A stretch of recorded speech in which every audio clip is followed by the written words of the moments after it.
What's up, fight fans? And we are back at it with another edition here. Once again, here at Round One Sports TV, I am always your host, Edwin. And where do all fights start? Round one. So, let's kick this off. Let's try this one more time, right? They say second time's a charm, right? So, I had a little power outage there, a little surge.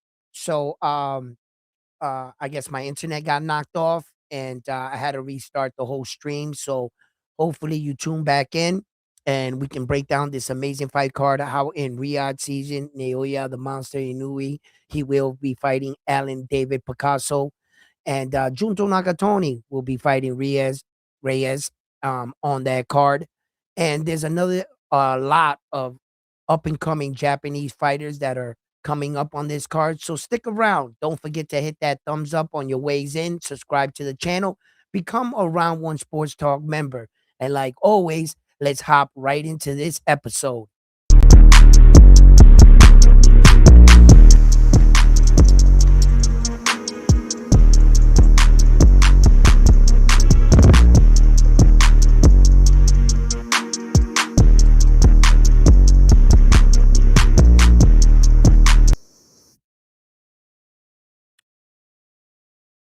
What's up, guys? How you doing in the building, Mason? How you doing? Salute, brother. Yeah, man. This fight card right here, Naoya, the monster Inoue, man. I always get excited when this guy fights, and it seems like in December he gives me my own Christmas gift. I can't wait. This guy is explosive. We're gonna break down his record, his opponent's records, and who else is fighting on this card because it's very important because the lead up and the build up to the next fight is what I believe the entire world, including Japan, has been waiting for. That kind of matchup between Naoya Inoue and the one and only Junto Nakatani. Now, I'm going to throw up their records and we are going to break it down ourselves. So that way, because on this show on Round One Sports Talk, we are not just all talk and opinion. We like to base our opinions and we do our research from facts, right? And from you guys, the viewers, because a lot of the information I get is from you boxing fans, because I am also a boxing fan and I am also learning. So why don't we learn together, right? And talk is cheap. People can say anything. I'd rather put things up so that you can see with your own eyes the kind of fighters we're describing, breaking down, and talking about. Okay. So, real quick here, let me get everything. Let me make sure that I have who I am looking for. That is Naoya, the monster Inoue. Okay, so oh, my thing got knocked down. So I think it took it out. So I would have to just redo it. Okay, we can do that.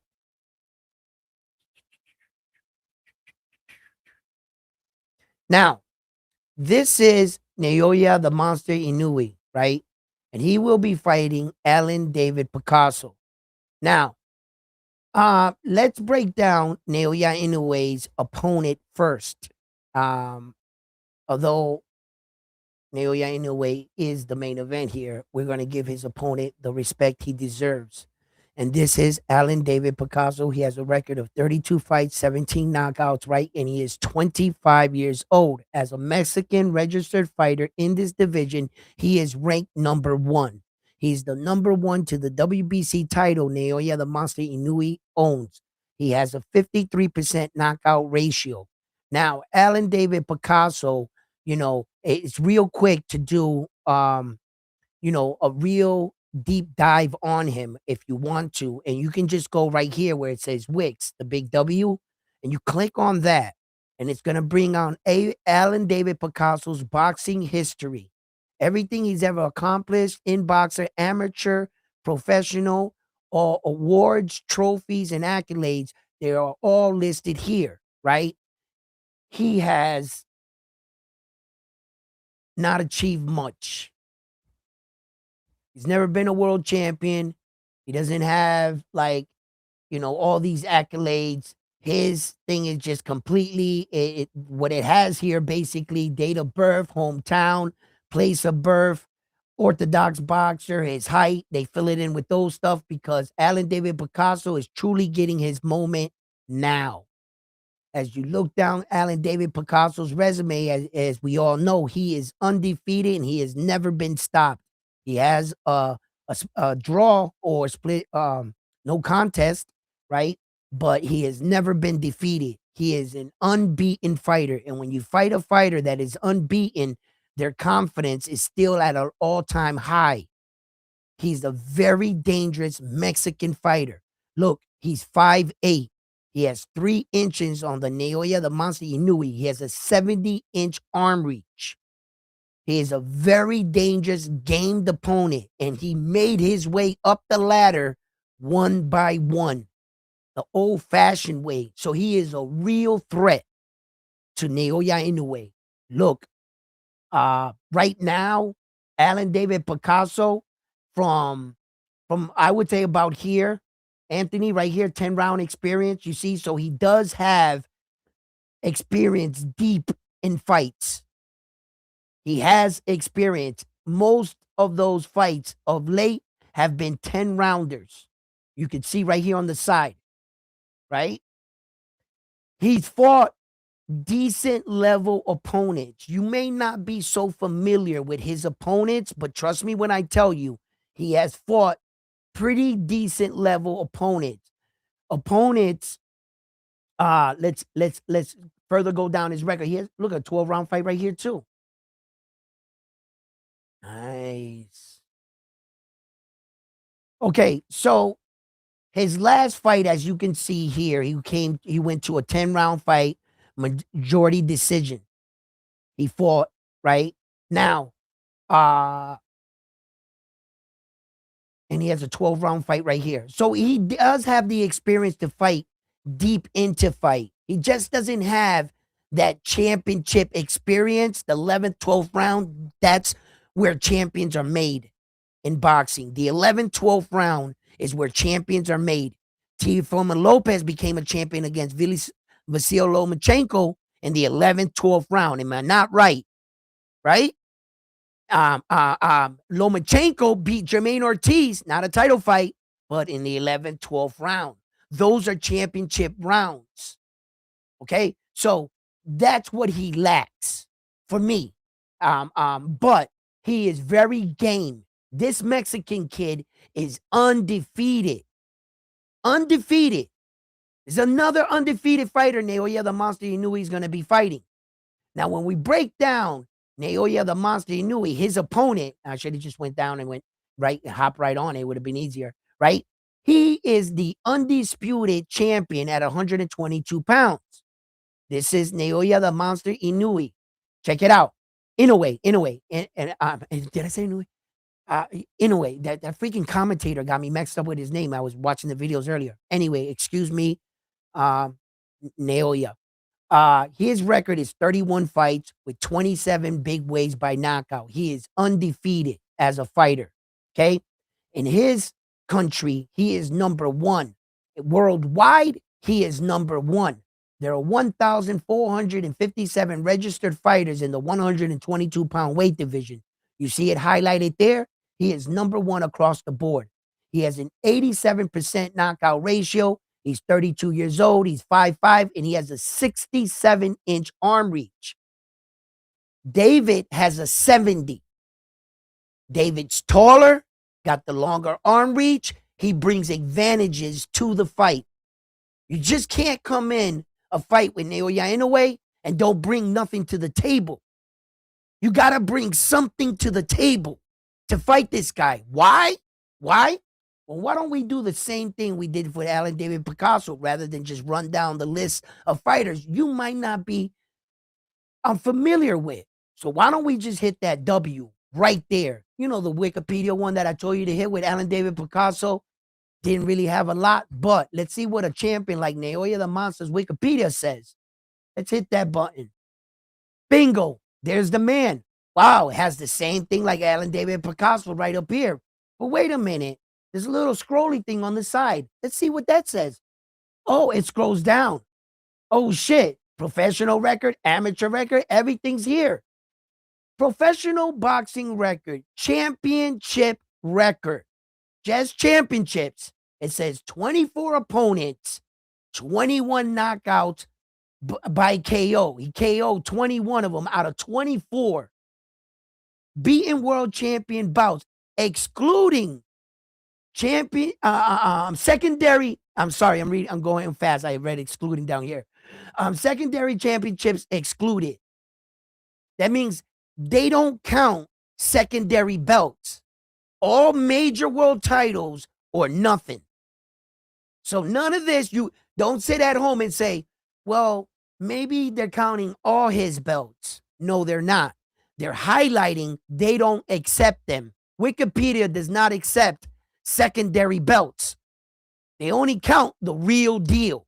So that's 24 real deal title fights, and he knocked out 21 of them, right?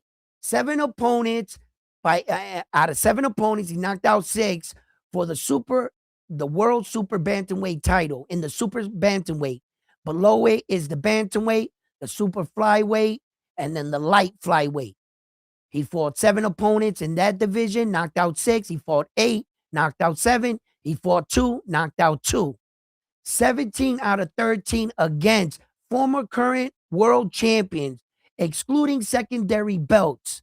So he fought 16 current or former world champions, and he knocked out 13 of them. That's the shit he's on. This is incredible. Yo, look at his record. Every time he leaves his Japan, his country, every time he has ventured out of Japan and fought outside of his country, he's 5 for 5. All 5 matches, he knocked out all 5 opponents and went back home. His amateur record is crazy, 75-6. It's really, we're not going to get into that. But he has a lot. Oh my God, look at this guy. This guy's incredible, bro. He's the monster the monster Japanese star Inoue targets boxing's biggest stars. The first to become undisputed in a 4-belt era at 118. The first to become undisputed in a 4-belt era at 122 pounds. And the first ever since the creation in 1976. Second male to become undisputed in two weight divisions in a 4-belt era. Whew. Wow. Jesus. These are all the weights divisions that he has fought in and won belts in. He won belts in the World Light Flyweight Championship, right? He won in Super Flyweight Championship, World Bantamweight Championship, Super Bantamweight Championship. He was the Japanese World Champion, the World Boxing Series Champion. He has a 4-division World Champion, and he has the Ringside Magazine. That is truly incredible. And he's currently an active fighter, still going, adding to this resume. This resume is not complete. And look what he has accomplished. He's coming up to his consecutive 26 world title fight in a row. Naoya Inoue tied a knockout streak with Terence Crawford for the most knockouts consistently in world title fights, 11 in a row. He surpassed Saul Canelo Alvarez in defending all 4 belts in a 4-belt era, the most. He surpassed him. He is truly a gifted fighter, I have to admit. And Naoya the Monster Inoue, when he first started boxing, I just want to remind the world that Japan didn't think he was good enough to represent them in the Olympic Games. Just remember that they opted out on Naoya Inoue and they chose another guy for some reason.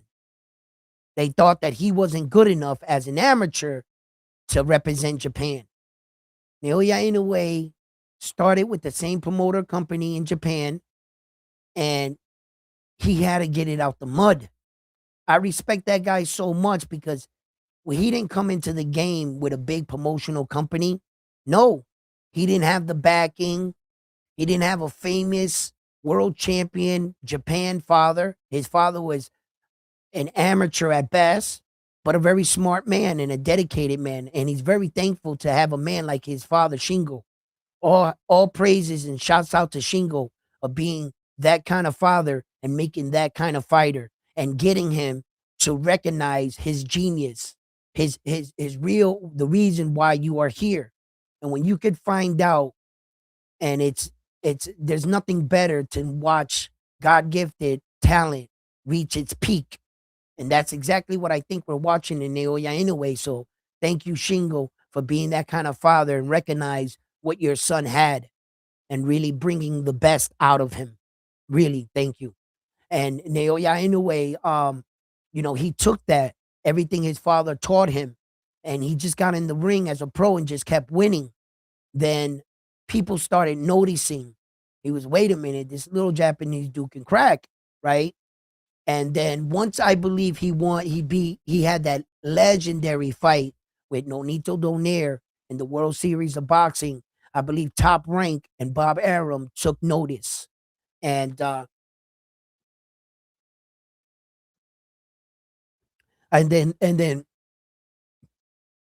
Bob Arum has been around boxing a very, very long time. A very, very long time. He even helped promote at the time. I believe at the time he was a lawyer and they called him in as a consultant to look over some of the contracts for Muhammad Ali. And Bob Arum fell in love with boxing, the promoter side and everything, the lifestyle that comes with boxing behind the scene, the women, the mobsters, everything, the stars, the actors, everything. And Bob Arum, I guess, fell in love with that.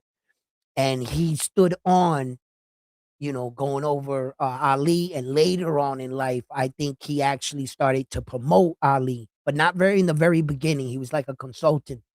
So the reason why I say that is to show you the longevity of Bob Arum, how far back Bob Arum goes. God bless that little old man, man. Oh my God, listen, God bless him, right? Without boxing, I think the heart would have stopped ticking a long time ago. Boxing keeps that man alive. I'm telling you, he like fuels off boxing, Bob Arum. It's crazy. So, um, so Bob Arum knows what he sees throughout the years. He said he has seen and witnessed hundreds and upon thousands of fights, fighter after fighter. And Bob Arum knows he has a great eye for talent. Bob Arum knows what he's looking at, just like Frank Warren. Frank Warren has a good eye. That's why he was able to fucking outsmart Ed Hearn and beat him. A little bit of luck on his side, yeah, and chance, but Frank Warren knows how to matchmake. He has a good eye, just like Bob Arum. And when Bob Arum took a look at Naoya Inoue, he knew what he saw, just like I knew what I saw. The very first time I've ever watched this Japanese dude fight, I was watching him fight, and I wanted like discredit him. I wanted to. I mean, yeah, yeah. Every as the seconds, and I couldn't get up. I was like, wait a, wait a minute here. Wait a minute. Great googly moogly. I was like, this guy is the shit, right? Look, listen. And I I I I knew what I was watching. I knew he was telling. I just didn't know if you know um how he would fare against Mexicans, how he would fare against the Americans, how would he fare against, the strong top of the elite of the weight division.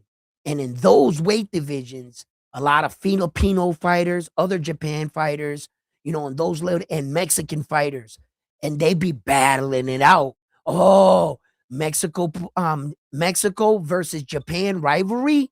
That's a rivalry that is a deeper, darker criminal link. Listen, if you don't know, if you know, you know. If you don't, you don't, right? Because that rivalry has been going on for a long time secretly over there on that side of the world. And it is held, and those fights go down in like countries like Thailand, the Philippines, Japan, on that side of the world. So sometimes we out here, the Westerns, we don't hear about these fights and we don't hear about them. But believe me, they go on. Now that Japan has really poked out their chest with Naoya Inoue and fighters like Junto Nakatoni and Naoya Inoue's brother Takuma and Kenshinro, all of them, they really poking out their chest now, and a lot of eyes and cameras and shit networks, Prime, they're making deals out there. And now we're starting to like notice these guys. But whenever there was in history and boxing, like I don't mean to put down any country, but I'm just using as an example. There were times when the UK was barking their chest. UK fighters are better than Americans. They hate us. I know it. Secretly, they hate us, right? And it's cool. It's respectable hate. It's respectable. It's competitive hate, and I'll accept that, right? Because you know, we're always competing against each other. So they be poking out their chest, and the Ricky Haddons be like undefeated, and we're better fighters. We're better, and then they come out here and boop, boop, boop, boop, boop, boop, boop. Yo, they get pieced the fuck up, right? And get sent back. And then you're like, man, let me down. AJ came out here. Boop. There goes your Titan. All 6'5". Yo, with two-tone right now, the entertainer is down bad too. He's down bad to AJ. Yo, Tone's up on his podcast making fucking desperate pleas. Yo, he looking real bad right now. But it's funny because Tone's going with this thing with Lisa Bunker. I'm like, that was never your chick, homeboy. You know what I'm saying? What you gonna say? You was shooting your shot? In order to shoot your shot, you gotta be in her league. She's out of your league. You can't shoot your shot and expect like, yo, my man turned into Dr. Phil today on his show. He was explaining why, dude. I was like, yo, nah, that don't work for all dudes. Nah, handsome dude, we don't got those same experiences, Poppy. Now, there's different levels to dating. Of course, there's bitches that's out of my league too, right? But I can't complain. I've had my fair share. But yo, it's crazy to see a dude have a meltdown over something he wasn't gonna never get. And he acted like he was competing with AJ, like he had a shot again. Like nah. And then he giving excuses of why AJ yo, we'll talk about that later. Yo, that shit was hilarious. It's probably still going on. Yo, that shit was hilarious. But anyway, so I think that Japan has a real shot here tonight if they're successful. Meaning, there's another fight on this card that has to happen, right? Junto Nakatoni is fighting on this fight card, and he's fighting against Reyes, right? Now, he has to win against Reyes. Now, I don't really know much about Reyes, and this seems to be like one of those cases where they're like dressing the dude up in a way. Like, okay, for instance, let's go back to Box Rec, right? Because like I said, we here around One Sports Talk, we just throw everything up on the screen. That way we can like break it down for ourselves. If I miss anything, let me know in the chats. And by the way, chats, what's up? What's up, guys? How you guys doing out there? Frontline, what's up, baby? Yo, Frontline, come up and read the chats for me, man.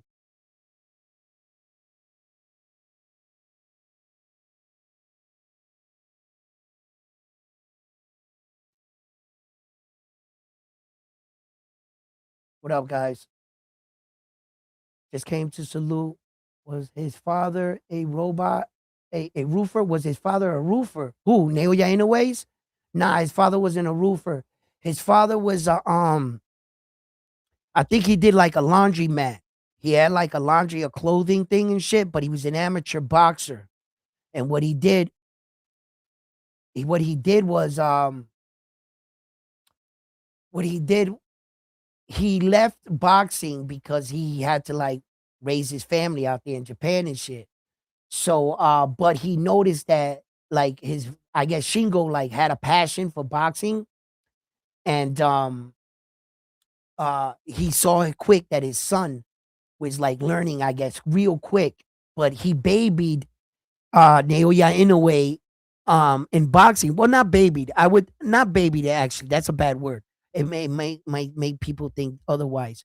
What I mean by that is he had Naoya Inoue fight for 6 years without sparring one time. Naoya Inoue's first 6 years in a boxing gym, he had him work on his fundamentals, footwork, and everything. He never sparred. Then one day, I guess after 6 years, he looked at Naoya Inoue and he said, "Do you want to get in the ring? You want to try it?" He says, "I taught you how to fight just to teach you how to fight, but do you actually want?" And then Naoya Inoue, I guess, dog walked that whatever kid was in that ring, and I guess the rest is history. They saw real quick, nah, this kid was born to fight. And from there, but Shingo never pushed it on him. It's not like from 1 year or even 6 months of being in a gym, Shingo, all right, kid, get in the ring, put on the headgear. It's been 6 months. Nah, Shingo was patient with his kids. He let Naoya Inoue pick his destiny. It's kind of like he put out the boxing glove and the sword, or the boxing glove and the wrench. Are you going to go to the workforce? Do you want to work, or you want to fight, be a boxer? Naoya Inoue grabbed the glove, put it on, and smacked him with it. Let's go. Why are we training? His decision was, it was solid. So here's Junto Nakatoni. He has 31 fights with 24 big ways of knockout. He is undefeated as a Japanese fighter, and he is currently ranked number one in Japan. And in order to keep that number one ranking, you do notice that his pitcher was still at 118 pounds. Japan is slick, but I'm slicker. That one number one ranking is based off Japan's 118-pound division. And the way you can determine that is when you look up where he's ranked number one around the world. The ranked fighters in his division is 1,197. Wow, the number changed from Naoya Inoue's number because they're not ranking it in the same division.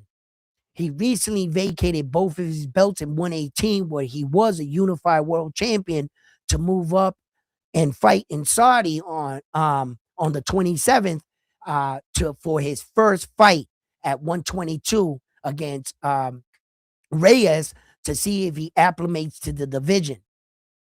So they still consider him, even though he vacated the belts, the number one fighter at 118. And in order to keep his star status, when you look him up, he's number one, ain't he? Yeah, yeah. But I figured shit like that out real quick. All right, let's hit his Wikipedia instead of breaking it down. Let's hit that. Boop. Wikipedia. Oh, shit. Here he is. That's the man right there, right away. Oh, it doesn't go any further down. That's it. Professional record, 7 fights, 5 knockouts against former or current world champions, excluding secondary belts. These are the people that he won against. He is I believe, a 3-division world champion. He has world titles and he has a flyweight champion world title championship. He has a world super flyweight championship, a world bantamweight championship. He's a 3-division world champion, and he has a Japanese world championship right there. That's all his accolades. That's all his stuff. The screen doesn't go any further down. There's nothing to see here. A bit different than Naoya Inoue, isn't it? That's why I want you to see. A lot of people, oh, Junto's going to beat Naoya Inoue. Junto's the best next star. Junto is Naoya Inoue's kryptonite. Really? He ain't doing Naoya Inoue shit. I'll tell you that much. He's good, man. This guy is fucking good. This is Naoya Inoue's best fight right here. This guy. He has 3 divisions. He also had a Japanese world championship. So he's kind of following Naoya Inoue in the right direction. As far as, dominance. because he's 31 fights with 24 knockouts. He has a 77% knockout ratio. He's 5'8". This is what concerns me. 68-inch arm reach, not that long. Alan David Picasso got the 70. So Alan David Picasso is taller than him in height and longer reach.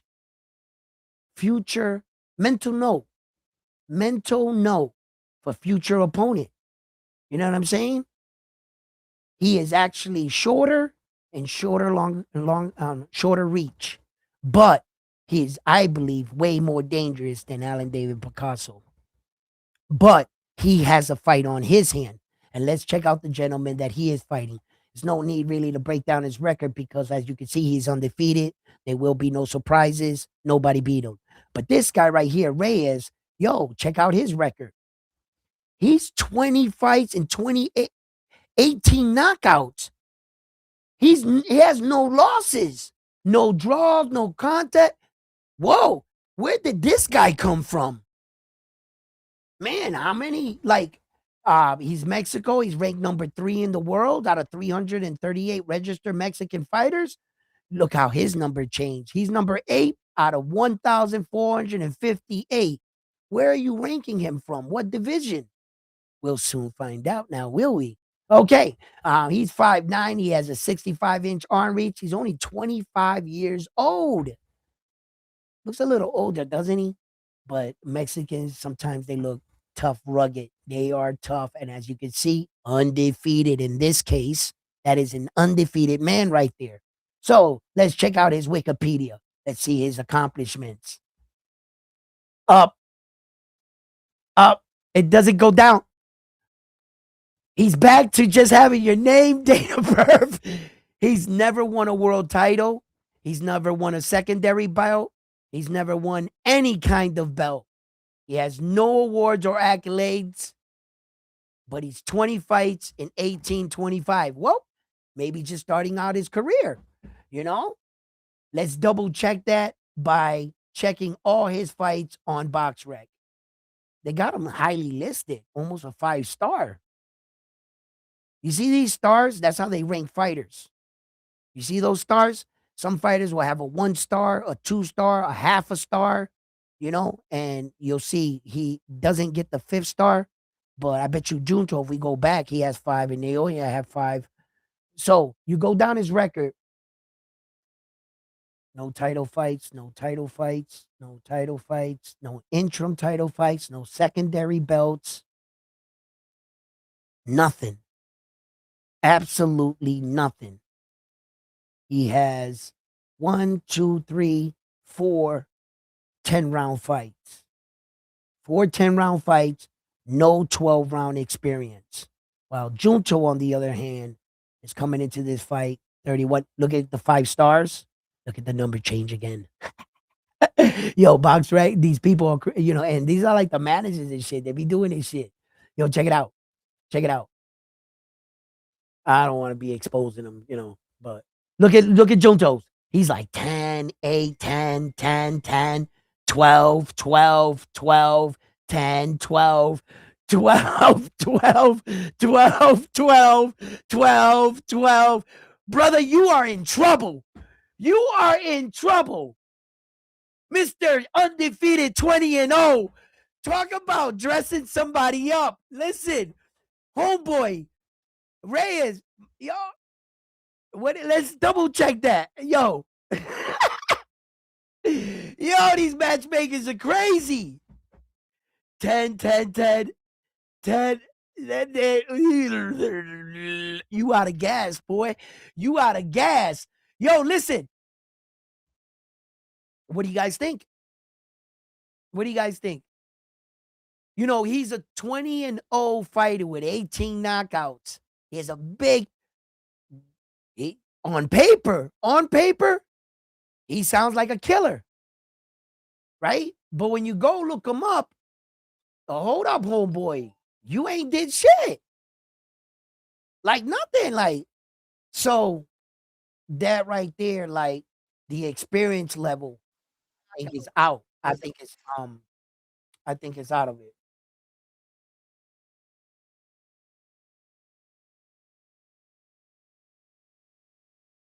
Junto versus Inoue. Where was that? Was that okay? Some of your messages don't come out here; they come out over here. So I gotta double check them. All right, what you saying? Junto versus Inoue is a much bigger fight than any fight for Inoue. He will move up after that. Yes, he will. He will move up after that. I think. Um, there's nothing left for him at 122. There's nothing even left for him to fight Alan David Picasso. But the thing is, Naoya Inoue is such a respectable fighter, and he's a businessman and part entertainment. You know, some of these athletes gotta start to juggle all these titles as they get further in their career, if they're lucky.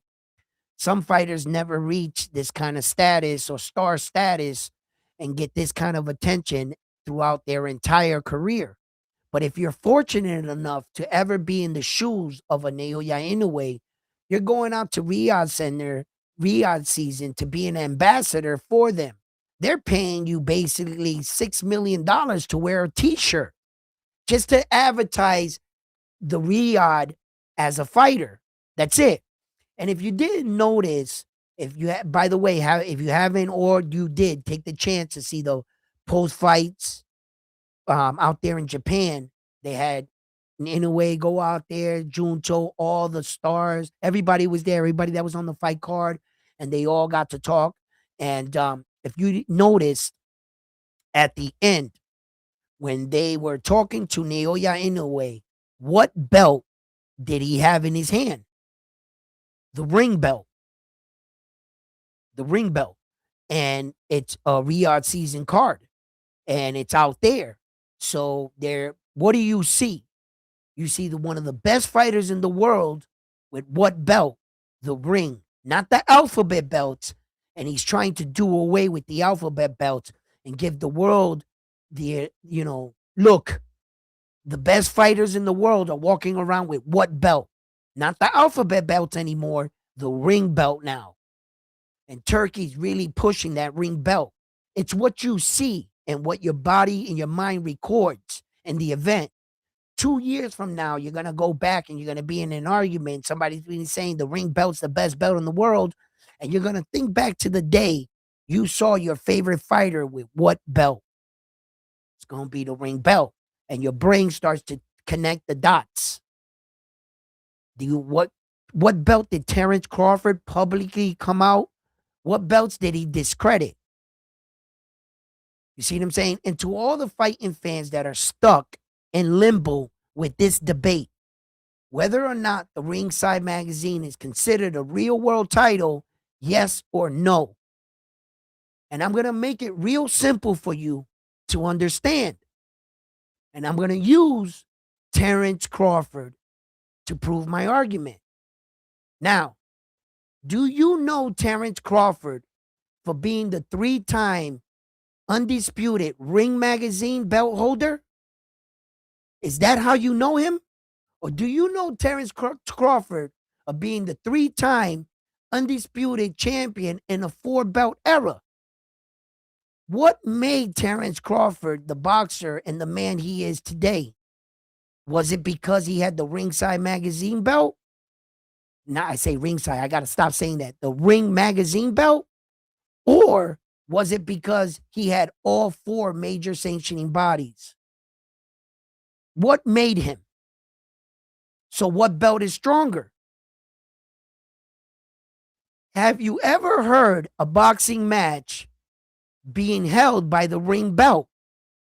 Or is it always Teofimo Lopez is defending his WBO title and ring belt?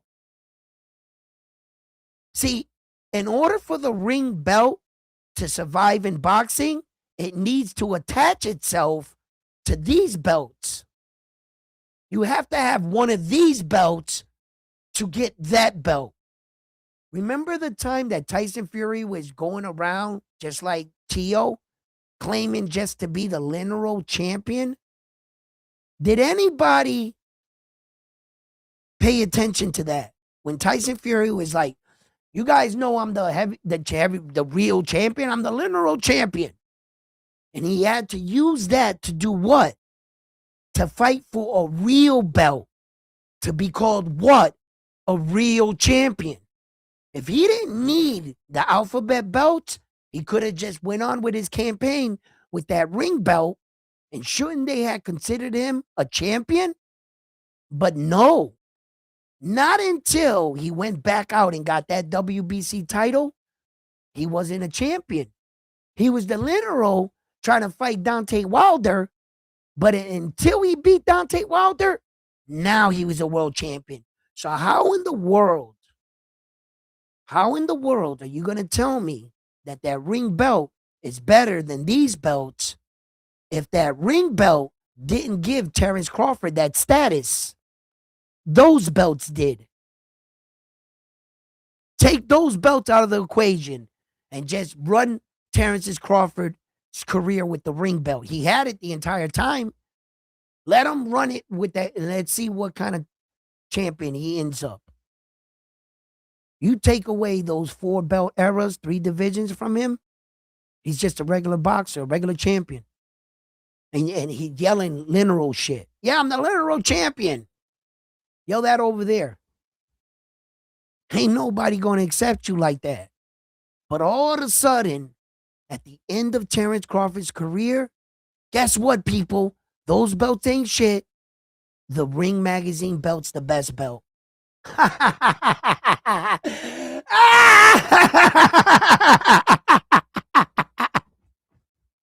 How much money did he pay you to say that? How much? Stop it. Please stop it, Mr. Terrence Crawford. Don't do that. But I understand, Terrence.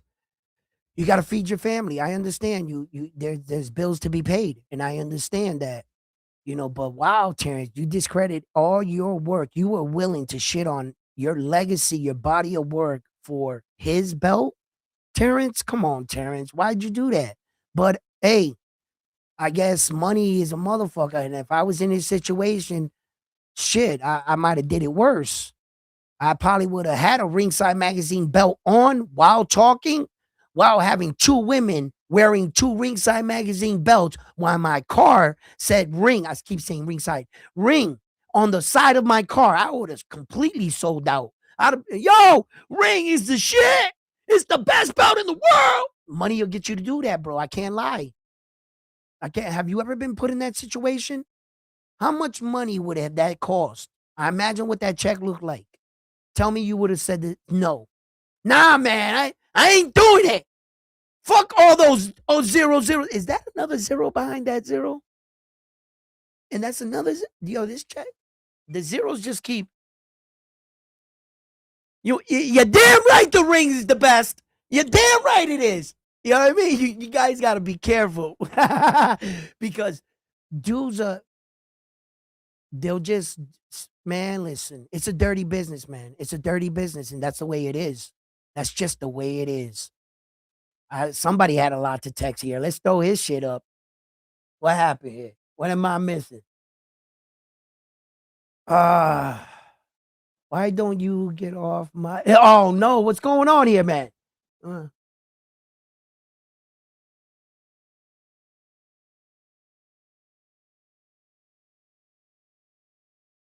Oh, man. You guys are like warring now in the chat. What's going on? You guys are having meltdowns.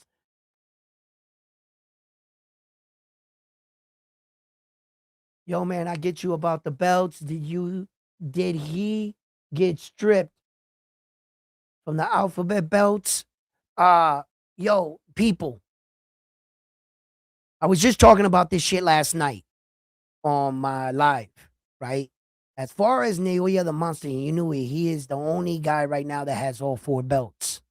He's the only current boxer in the world that has all 4 belts and was able to maintain it, never being stripped, always honoring his mandatories.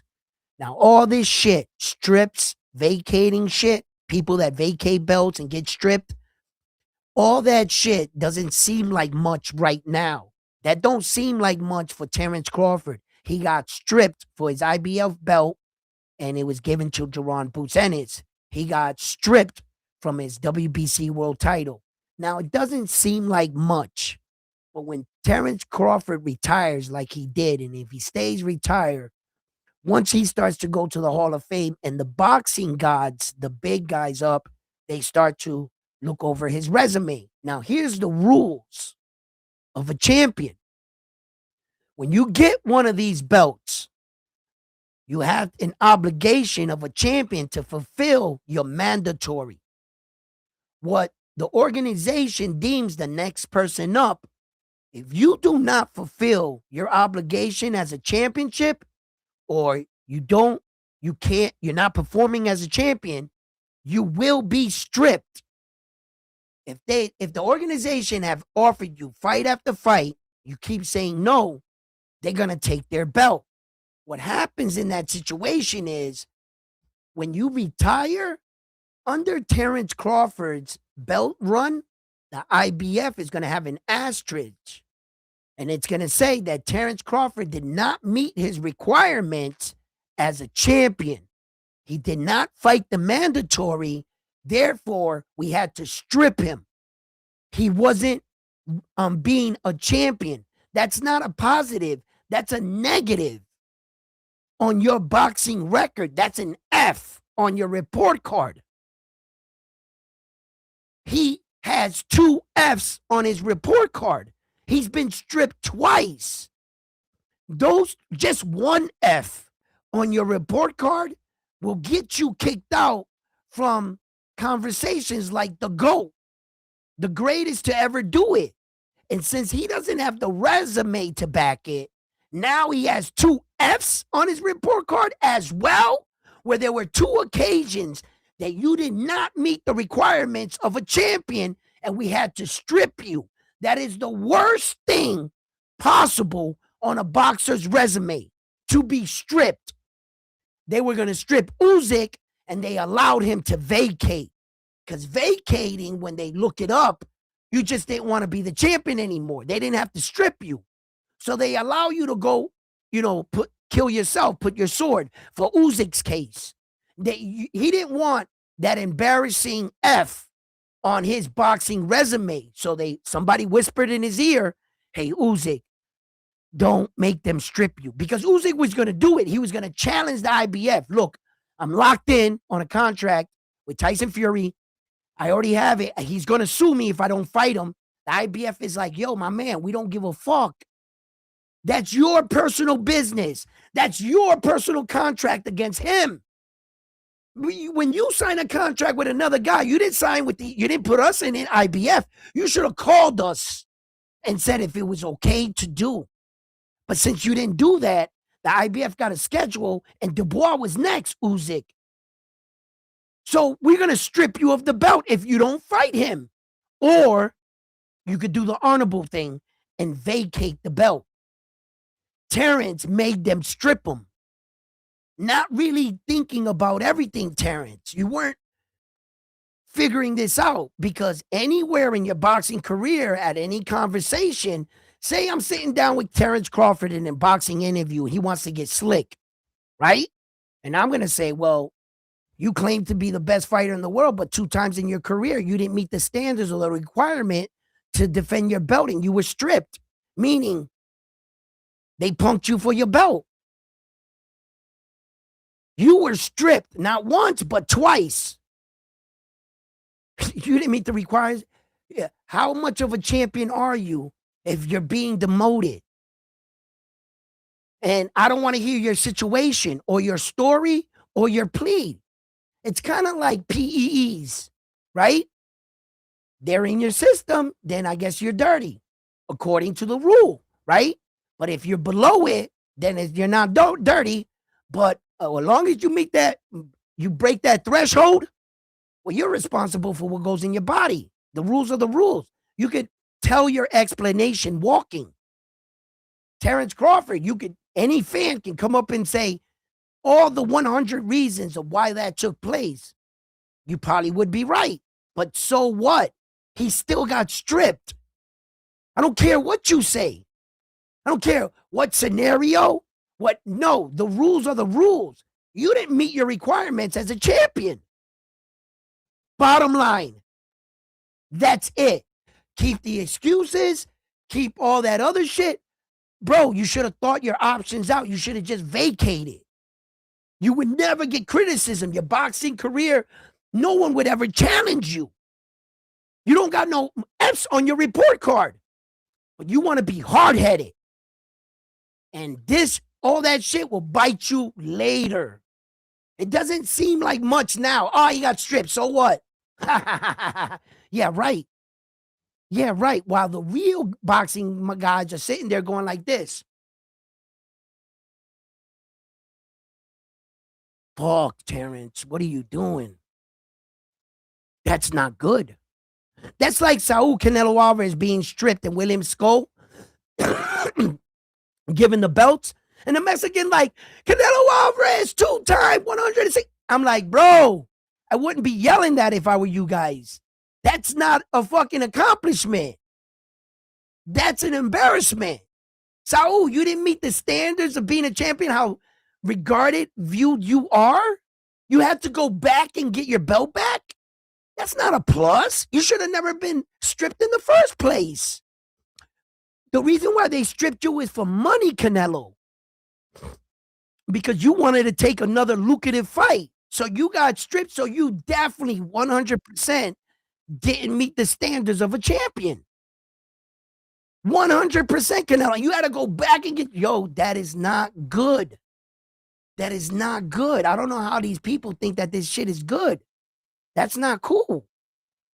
So, Frontline, read off some of these chats for me. You know how I get. That's why I hopped. Going off in the chat. Yeah, because you just go on your rant and you don't read. I told you to come up. I said, somebody come up, read the chats, because you know I do my ranting thing. Well, please, nobody wanted to come up. D1 asked for the link, and you didn't even catch that because he would have hopped on with you.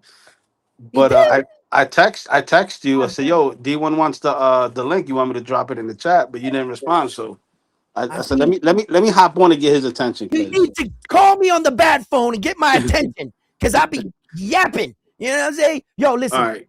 You guys know I love I'm gonna go back. I'm gonna go back a little bit because yeah, go ahead. Read them all. And watch out. There's a few of them that swore at each other. Be smart before you do it out loud. I got you. Bobos wants to know if you could do a breakdown on Sebastian Logan Hernandez. He thinks he might upset Junto. JWC Shingo was a painter, and there's no O in Nakatani.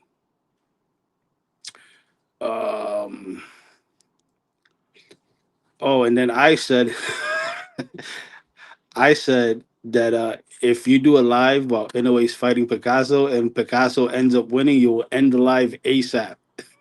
What? Hell no. You'll cut the live off. Hell no. Stop it. I would never shy away. Never. So Bobo says Mitch. He's talking to Mitch. He says definitely Junto has more skills. I'm saying versus a Mexican warrior, always a good chance. Coqui, what's up, man? Bud was never the face of boxing. He was never the A side in his two biggest fights. That's King. I'm all the way down at the bottom. Yo, Coqui, where you went? I was all at the bottom. But go ahead, keep going. Keep going. King for Life says Bud was never the face of boxing. He was never A side in his two biggest fights. Let me see. Maybe for Japan says Isaac is Inoue the face of boxing now. Bud is retired. No. Usyk, Inoue, Canelo, and Devin defended undisputed. Bud hoes give Bud a pass for ducking undisputed defenses. Look, Bud's got a lot of controversy with his record. He's never going on that Mount Rushmore, and that's a shame. For the kind of accolade that he has, being the first man in boxing history to be 3-division world champion and 4-belt era, you would think he belongs on that Mount Rushmore of fighters and shit. But that's all he, and it's incredible to say that's all he has, right? Because that's just a fucking remarkable accolade. And I thought he could slide in the back door with some shit like that. But he has a lot of explaining to do. There's a lot of holes in his resume. A lot. He doesn't have the opponents, right? He's been stripped twice, right? He doesn't have the title defenses. He never defended any of his belts after he left 140. He didn't defend the 54. He didn't defend the 68. He didn't defend any of the 47s. So his dominant reign as a champion, once he got the belts, and you know how I always say, it's one thing to win a world title, but what makes you a champion, it solidifies, is you have to do a title defense. He doesn't have any of that. He has so many holes in his resume in an argument. I believe he'll never go on that wall. He'll go on some people's walls, and in some people's minds, he's already at the top, and that's cool. That's cool. But reality is much deeper than that, and they're not going to accept them. They're just not, and that's a shame because he accomplished a lot. He changed the game in boxing. He got guys thinking, yo, we could do this 4-belt shit in multiple divisions. Naoya Inoue followed suit. Usyk followed suit. He's a trendsetter. Without Terrence Crawford, I'm not sure. Maybe Naoya might have did it, but he made people feel like, yo, I can do it. And he has a lot of controversy, a lot of hiccups in his career. He's tried to sue Bob Arum. You know, he fought with his promotion. He didn't have a network. Boxing kind of blackballed him. Terrence Crawford. People weren't working with him. They were putting dirt on his name, saying his fights weren't selling when he was packing the house. They try to every corner. They try to discredit Terrence Crawford. And I think that affected his career. Yes, it did. And that's why he's in the position he's in. They never wanted him, and he fought against the odds. I respect Terrence Crawford so fucking much because he was the guy that was fucking swimming upstream, believing in himself. He betted on himself, and at the end, he walked away with the bag. So when you look at his story, all his achievements, they always try to discredit the man. Listen, that time when he won undisputed for the first time at 140 pounds, that year he became undisputed champion, and they gave fighter of the year to Loma. They always overlooked Terrence. Every time, he always seemed to get the short, and then I finally saw him finally get his. But at what price? He sacrificed too much. He had to speed things up in his career, not take title fights. He didn't have time for that. Father Time's undefeated. He was aging during the process. He just felt like he was being rushed at the end, but he was doing a lot of great shit. He was still an amazing fighter doing all this shit, but it was like pushed, and he doesn't have the accolades to back it. He doesn't have the title defenses. He's been stripped twice. I mean, he doesn't have the opponents, the names. He doesn't, you know, we're sitting here fucking arguing and Dongo and Posto, fucking Victor Posto and fucking, you know, all these names that really, because we're trying, because we know how special of a fighter he was. He just had a lot of tough breaks, and then he didn't get a chance to prove really like cement his dominance. There has to be a point in your career you have to show your dominance. It's not by a one fight basis. It's like saying Usyk beat Tyson Fury and it awarded Usyk the title, the greatest heavyweight to live that ever did it, because they once considered Tyson Fury the greatest heavyweight to do it in our era. He beat one guy, so now you beat one guy, you get everything he did. All his accomplishments just on one fight becomes yours, and that's what I mean. In this era, it's like you made Terrence believe just because he beat one guy in Saul, what? He's the greatest fighter to ever do it at 168? No, not even close. His record's not even better than Saul's, even though he beat Saul. But he doesn't take all Saul's accomplishments. You got to acknowledge Saul's career at 168, and he's better than Terrence at 168. So yes, you beat one guy, but you can't claim to be the best fighter at 154. You only fought once. So 168, 154, you got a belt and 4, but no, you didn't run through the division, beat the best of the best in the division. You didn't dominate. The only place you did that was 147. Like he had a little run with that WBO title.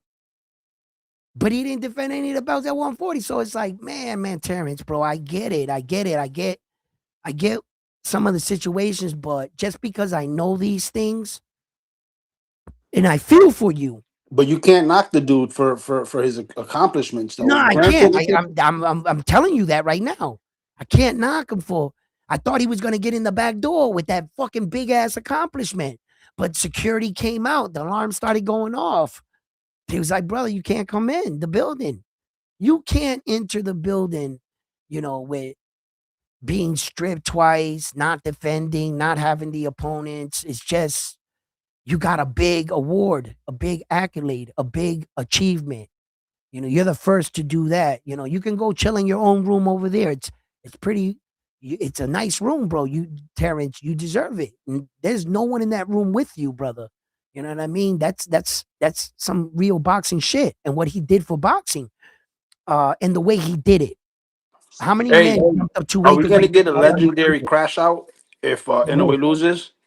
oh, epic! It would be not this thing will be 20 years from now. They'll be like, "Yo, there was this podcast around one crashed out for it. Let's watch it." They're gonna be watching it. It'll be legendary. It'll be fucking epic. You know what I mean? But nah, listen, I'm gonna tell you right now.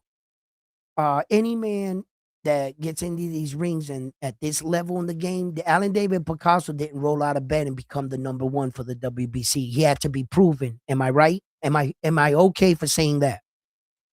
Right? Yeah, Now, for sure.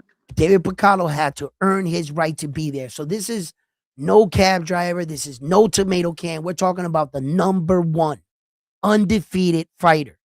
Taller, longer reach, everything. This is your opportunity. When we look back at Naoya Inoue's career, once upon a time, he was in a similar situation where that he only had 5 professional fights. And the champion, Aaron Hernandez, right? He had like 30 something fights, 20 something fights. He was a champion for like 4 years. Here's this kid with 5 professional fights. And his 6th professional fight, Naoya Inoue became a world champion. In his 8th professional fight, he was a 2-division world champion. So I'm saying to you, I said all of that to say this. Even though Allen David Picasso doesn't have the accolades or the titles, what he's saying to the Mexican people, damn it, we're here now. We're here now. And this is my opportunity. I'm about to fight Japan's best. And if I could beat him, that's where the legend of Allen David Picasso, starts.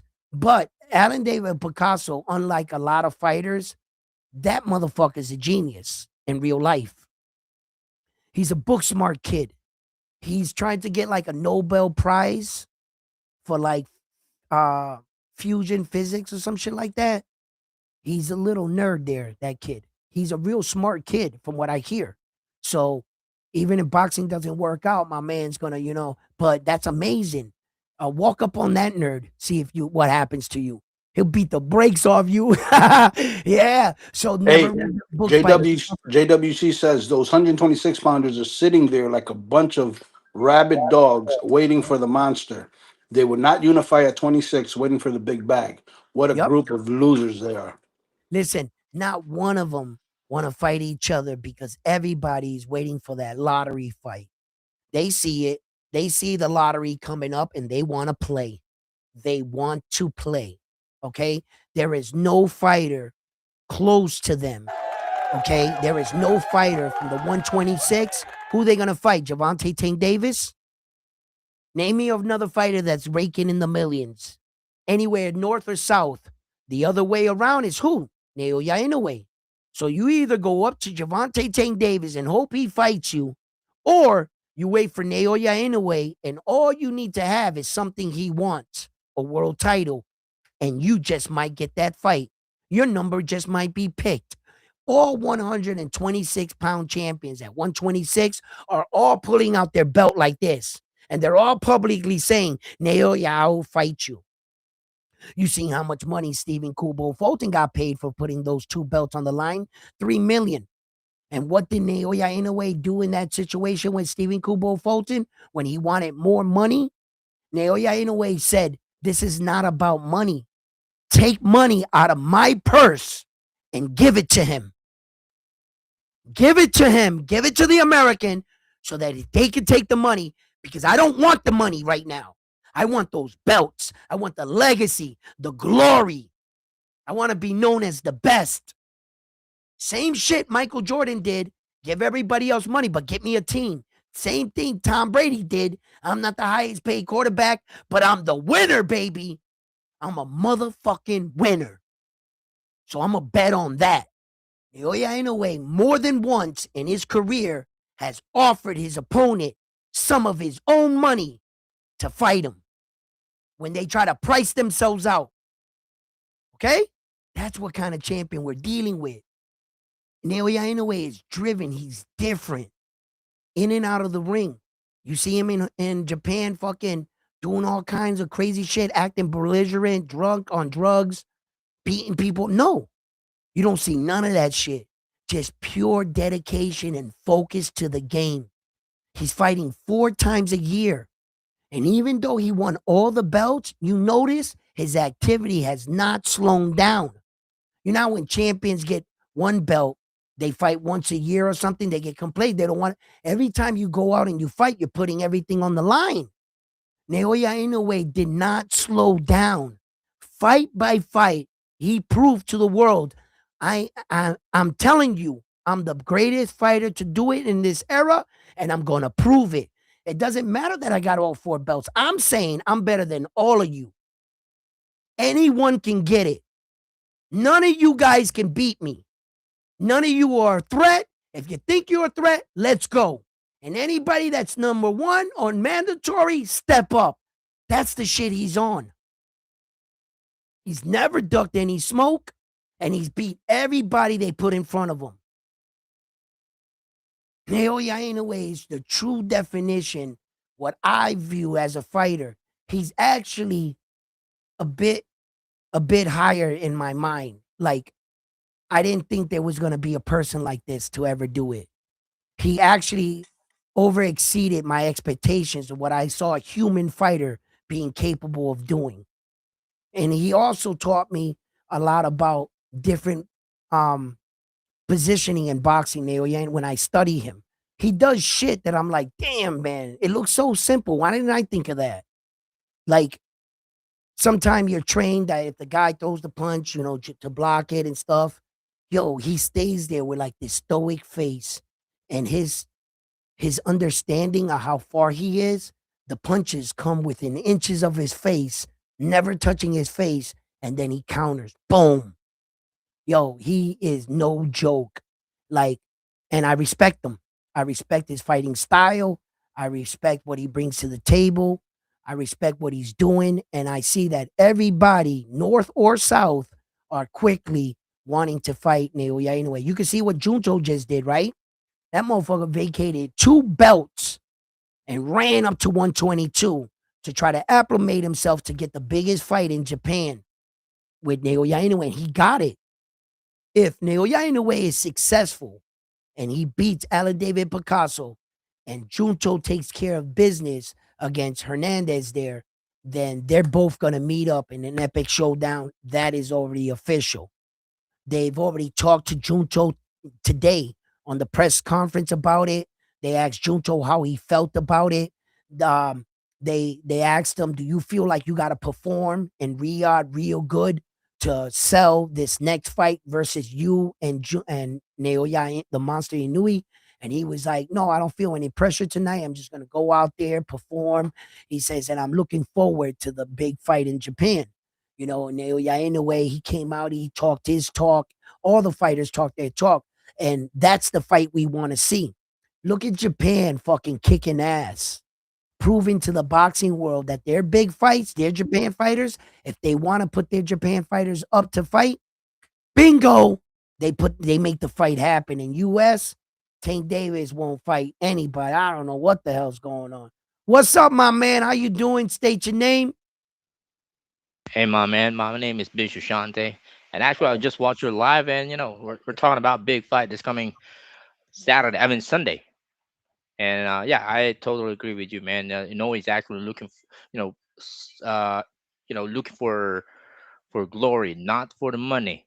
No, And I no. think that separates him to other boxers in Yes, the West.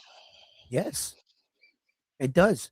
And he proves that, there were offers made by Devin Haney to Shakur once upon a time for four belts, and the fight never materialized. And Naoya Inoue, you have to recognize that in this boxing game, there are fighters that go their entire careers never getting the opportunity to fight for one world title, let alone four. Naoya Inoue, what he offers fighters is life changing opportunity. If you beat him, you're the first man to beat him. You'll stamp your name in the Hall of Fame because you'll have four belts. And you'll also probably get a rematch with him because he's going to want to fight you again if you ever beat him. So the likelihood you'll have two paydays, he'll change your life. What he offers is so big, but they want to discredit him because he's a smaller guy. And I don't get it. Because if I'm at work and you're at work, sir, you can only be judged for where you work at your level. Like if you work in shipping, I can't blame you for the transmission of our delivery trucks breaking down and saying why didn't you fix that? You're not a mechanic. You work in shipping. Why are we judging Naoya in a way against other guys in different weight divisions when we should judge him in his own weight division? He's not responsible for fighting all these fake fights you guys are talking. Oh, he can't beat him. He can't beat him. Why don't you judge him for the guys that are in front of him in his division? He's fighting all the top guys, all the number one guys. And the only reason why we ever got TJ Doheny, Yi Young Kim, or any of these fights, remember they were late replacements from guys that were avoiding to fight him. Like Sam Goodman that smashed his face not once but twice, got two cuts, and he was the number one for two organizations, the IBF and the WBO at the time. He wouldn't fight anyway. What do you want us to do? But the show must go on. Here enters fighter like TJ Doheny, which I give my hats off to. But many people say, oh, he's not fighting top guys. The top guys are avoiding him. They're avoiding him. And these guys, at least the Rohan, I mean, um, Cardenas. Shouts out to Cardenas. He came in, stepped in Las Vegas. Why? Because Alan David Picasso, the WBC number one contender, said no. And after two more fights, he feels like he's ready. Now he's saying yes. So really understand what's been happening with Naoya Inoue before you criticize him, because he's only fighting the best of the best. And I just had to break that down just in case you guys weren't familiar with the guys and they've been trying to shit on his name. And that's Yeah, further from the truth. yeah, yeah. I agree with that. And in fact, the two boxer that I really love to see next year, probably next 2 years in the lower weight division, is when you see Bam and Inoue. This is the two fighters that we see that have the same mentality. And this is the kind of fight that we want to see, because they're not looking after for the prize. Right. They're looking for their, trying to break the records who are actually existing right now. Trying to break that record of 8 division. That's really hard. But these two guys out here are trying to do their thing to make a history. Right. Right. Would you even like, how about a even closer match that could have happened that I thought, but nah, I think Junto and Naoya are now closer. But what about Bam and Junto? Would you have liked to see that fight? Well, Junto is a kind of like, we know for the fact that in Japan, Yep. Naoya Inoue is the number one, and Junto Nakatani is like a shadow. But Right. when we talk about how they come up, how the fight will come up, if these two guys are fighting, definitely Naoya Inoue will win for that. Now, when we talk about Nakatani and Bam, for me, I think much skilled fighters that I see with these two guys is Bam. Yeah, Nakatani has the reach. He has actually yes, a taller fighter. But when you see how Bam execute his, the Oh, footwork, the angles, you see that's the kind of fighter that is really hard to break down. yeah. So I mean, for me, Bam is the next thing for Naoya Inoue. Yeah. That's what I can say. Are you familiar with the other guy on the card, the Japanese fighter? I have a hard time pronouncing his name, but they're considering him like the next Naoya Inoue. You know who I'm talking about? I've heard about that, but the name is not that really you know banging on the boxing industry in Asia. Right. Because just to Right. tell you, brother, I'm an Asian. Yep. I am actually covering boxing locally, and at the same time, covering international boxing. But I never heard about that Japanese.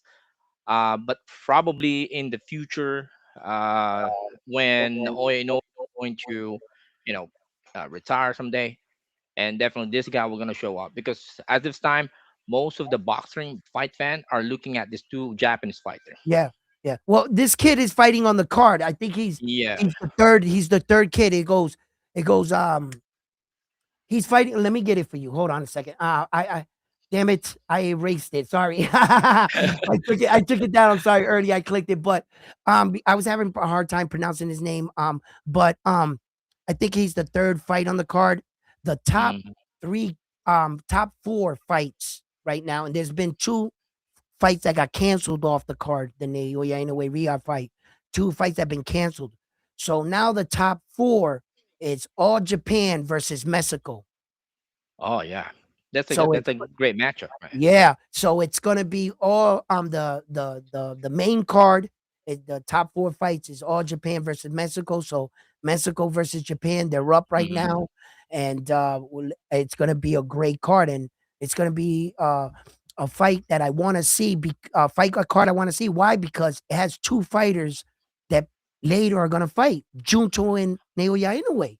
Are you Like talking that about is Kenshiro yes, Teraji? Oh yeah, yes, is that fighting with Garcia? Is right, that what you're that talking one. about? Yeah. Right. Okay. They're Yeah. saying that he also fights in Naoya Inoue's camp. He trains in the gym in Hmm. in Japan where Naoya Inoue trains. They say he's very promising. They say that he Hmm. has a bright future. When they see Naoya Inoue getting up there in age, he might be the next thing, is what they're saying. That Yeah. he has potential of being one of the guys that breaks through the pack. And I just wanted to know if you did know more about that kid and to see if Well, I haven't heard much about this kid, but definitely, uh, 2 years from now, we might be yeah, able to hear him after this big right. fight. But for now, when I look at his resume, when we talk about, of course, I mean, O is a big Yeah, thing in yeah, Western, yeah. right? And Well, right well, now, well, if you, well, well, yeah, everybody's O ain't the same. You have to have more than 10 fights for your O to hmm be considered strong. Everybody hmm can start off 9-0, 8-0, 7-0. We start to take your O serious at the 10. yeah, Then your O becomes more stronger as more valuable. But to tell you the truth, I'm sick of that. I'm so disgusted with that's the that. problem right now with boxing today I'm because so they are more, disgusted with that. yeah, they I are hate it. more important about the O. Unlike before, when we saw about those great fighters, they're not undefeated. They are great fighters who have lost. Right. Sugar Ray Leonard, Muhammad Ali. everything that Muhammad Ali. I don't know, but for me, protecting an O It's is stupid. something that, yeah, is something that making a fight that we are not able to see. Right. A great fight that we're not able to see. Look, the thing is that this in reality, this is what an O really means. It really signifies nothing because when you retire, there's no award for you to say to Floyd Mayweather, here's award for being 50-0. That's not an accomplishment. There's been other fighters that retired higher number in Yeah, O than Floyd. So that's just a personal thing. And Floyd exactly. made it like if that was the most important thing to instead of the most important thing on your resume should be the people you share the ring with, your opponent, Yeah, right? And then 100%. the seconds are title fights and legendary fights and unifications. That's what we're fighting for. So when Mayweather came and corrupted the mind of these young men and women, I also think that he was a genius for that. He was the type of fighter that loved the attention, always flamboyant, walking into the room. What could I do to discourage the guys that I see that have the potential of Mhm. beating me. All of a sudden, there was once upon a time, this is hypothetically, there was a fighter named AB. He had 3 divisions. He was a phenomenal fighter.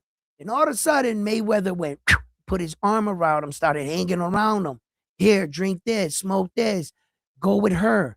It seemed like his career went out of control and he never caught up to Mayweather's accolades. Tank Davis is another one. He caught him young. He told him what? Belts ain't shit. Well said from a man that fought 23 world champions and has 5 divisions. You have an awful lot of belts, Mayweather, for you to say that belts ain't shit. Then there was another fighter right now coming up that I'm real scared for that I don't see anymore. Is Camille Moten. And Oh I'm like, yeah, yeah. is Floyd Mayweather like putting all these stigmas and things in boxing so that we don't pass him?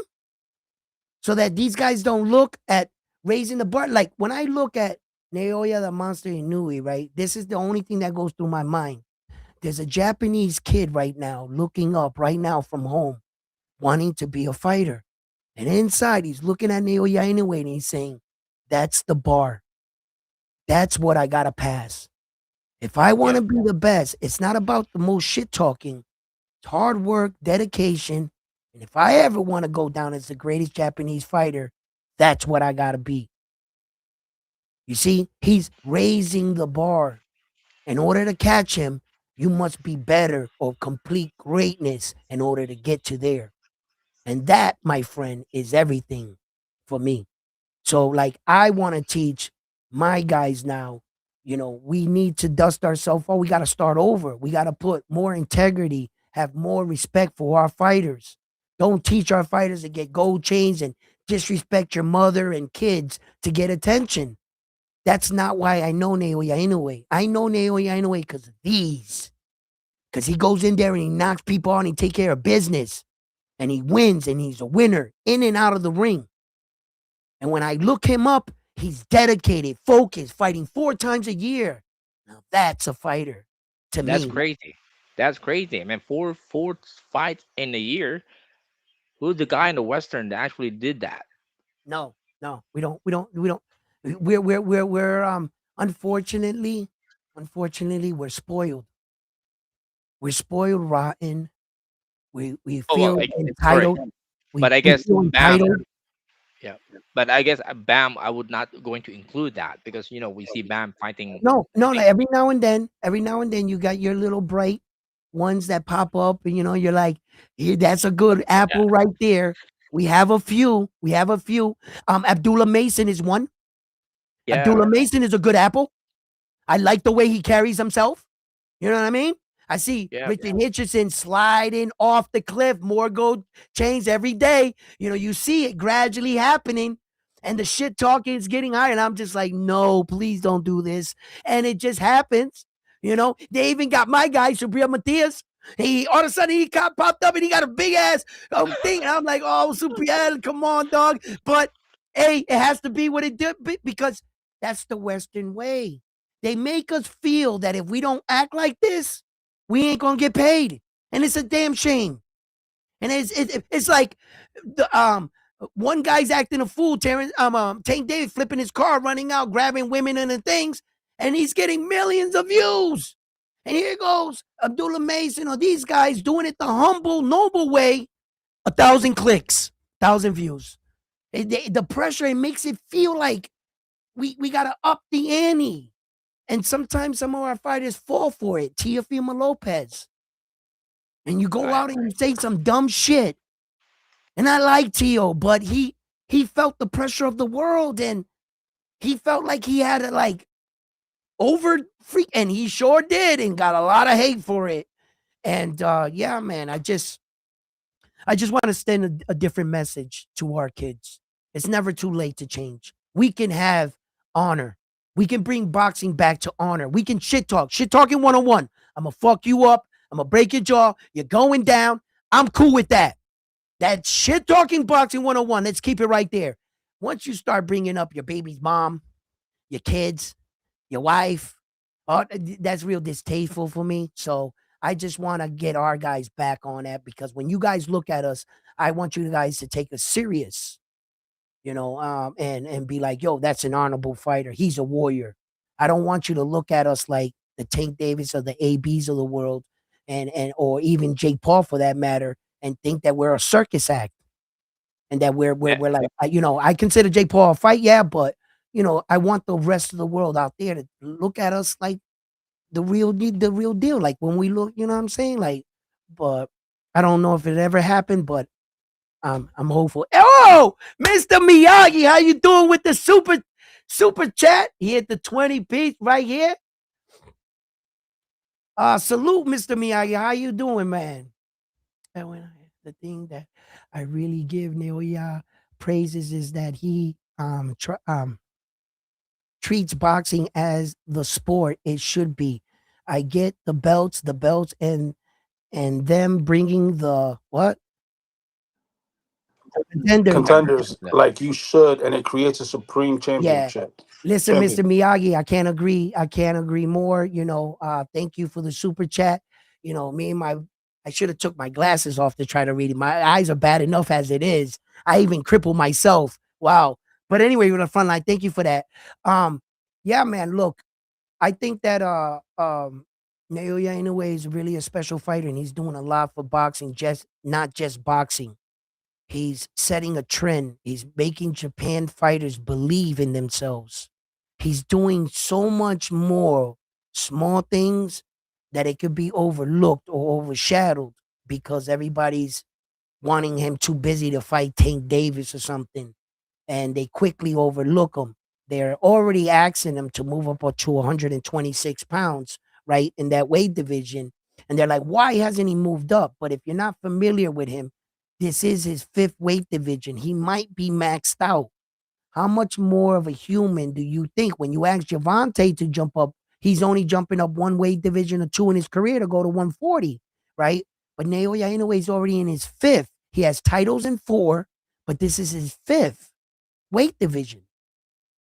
Going up to 126, that's six. 130, that's seven. 135, that's eight. Just think about that. You're asking them to do these things that none of these guys would even dare to do. On this generation, yeah. No. No, and don't blame him. Oh, Naoya anyway got dropped in his fights. I hear that all the time.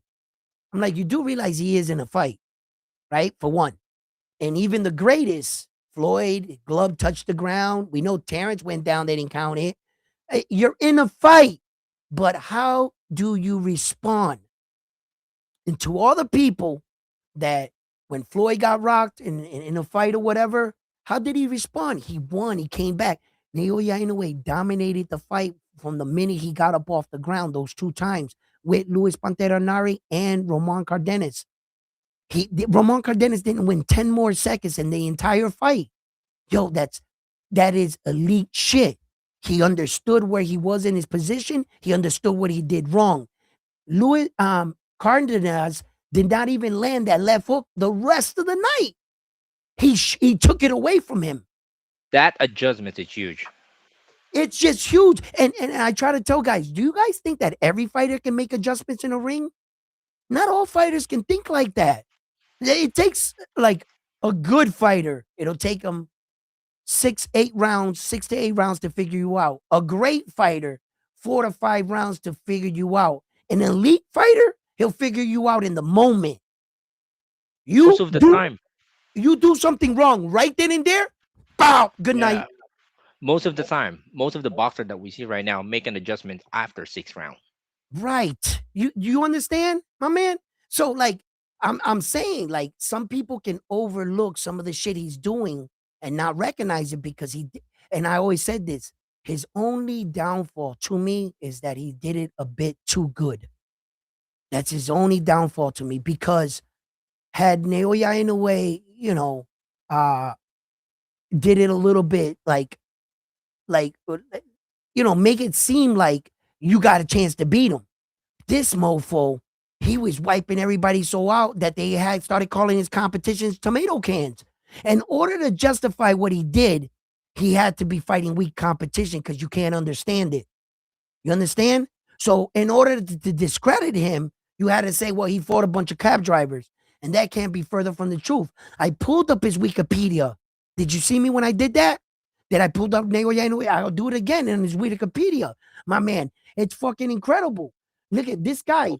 Check this. Look at this. Watch this. Hold us 1 second. Look at who are we on? I'll just get Naoya Inoue. His Wikipedia is straightforward. It's easy to read, right? I know you know about him. I know, but this is for like the viewing. I know you know Yeah. about all this shit. You must be real fluent with it. But just look. 24 opponents, 21 beaten in world competition bouts. He fought 24 guys in world competition bouts. He knocked out 21 of them. Out of current and former world champions, he fought 16. He knocked out 13 of them. This You guy know what is the most impressive of this guy? His what? amateur record. Try to look at his amateur record. The amateur. I got it right here. Look at right here. Yeah, look at that. 75-6. That's incredible. Yeah. That's incredible. yo, his entire record is right You here at you the bottom. actually you can compare Naoya Inoue when it comes to amateur record. You can compare that to the Matrix Yeah, Loma. Lomachenko. Yeah, Yeah, yeah. I mean, the Lomachenko, for me, if just to touch up on that, two gold medals, I think was a little too much. Impressive, yes, but I think you put part of your professional career in the Olympics. Some Olympics come every 4 years. That's an 8-year gap right there, just that alone, right? And impressive you did two gold medals, but the same thing one gold medal would have did for your career, two would do. I don't think it added on anything. But that's why Lomachenko had one of the quickest rise and descents in boxing. I don't think he ever passed 20 fights. I don't think Lomachenko has 20 fights under his belt and he retired. If you can, look it up. Is I agree with that. Yeah, so I think that hurt him, but he had an impressive amateur record. But what is all those what does he have, like 135 amateur fights or some shit? What does that Somewhere like do? that. What does that do for your pro? Like his father should have see, his father was too scared for his son, for Loma. Like he babied him a lot. Like, no, you're not ready. 6 years of dancing school. Wow, that was over. Everything his father did for him was like over the top. You could have did 3 years of dancing school. You could have What's did the one team? gold medal. Actually, what's the difference? Western and Eurasia boxers, amateurs, because when you see all of those, like who's the heavyweight champion right now? I Usyk. forgot the name. Usyk. Yeah. Usyk. Try to look at their amateur record. They bang on. Actually, they have a lot of experience in the amateur record because Okay. Eurasia and Asia actually had somewhere like uh, they are getting their experience much more in the amateur before they go into to the pro. If you could remember, one of the Filipino fighters named Suarez, who actually fought Navarrete. Right. Navarrete was actually supposed to be losing that fight on that cut, right? Now, Suarez is actually have a good resume when it comes to amateur. It's too late for him. It's actually come up in the pro around like 30s, so it's too late for him. But if you look at his boxing style, most of the best fighters in the pro is somewhere like no match for him. Even Navarrete having a hard time. Mm. No, not for the record, that was a punch, and Navarrete should have Shit, lost that fight. For the he record, did. okay, brother, For the record, he he lost lost that that Yeah, fight. fight. Yeah, I It's gotta not he tell you should that. have. Yeah, He yeah. lost that I'm fight. just going, just confirm that, right? What yeah, happens in the Western, the amateurs, why we get so much praise, and then we see a lot of the European guys try to match that. There's a thing called the Golden Gloves out here, yeah. the Western. It holds a lot of weight.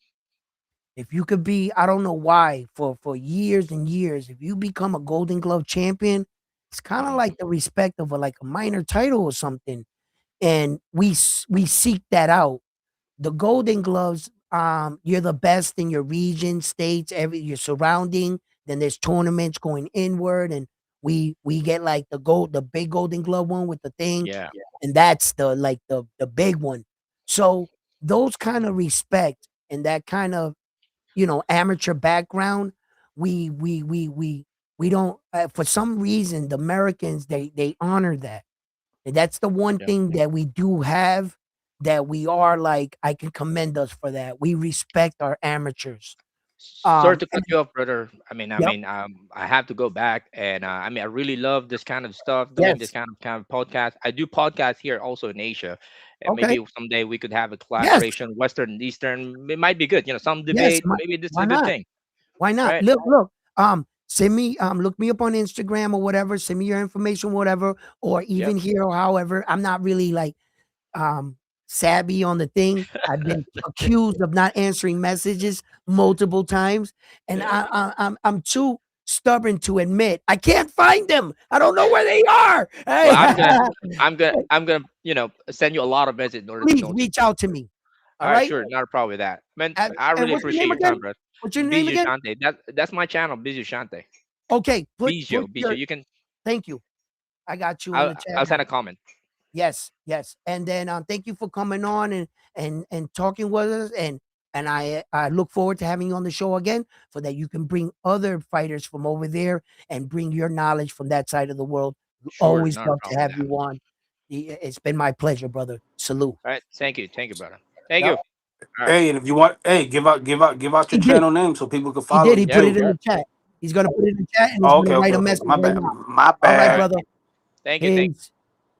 Yo, great guest there, man. Great Yeah, dialogue. and I always like someone that's out there, that's actually familiar with the sport and their fighters, and can properly say their name. Damn it!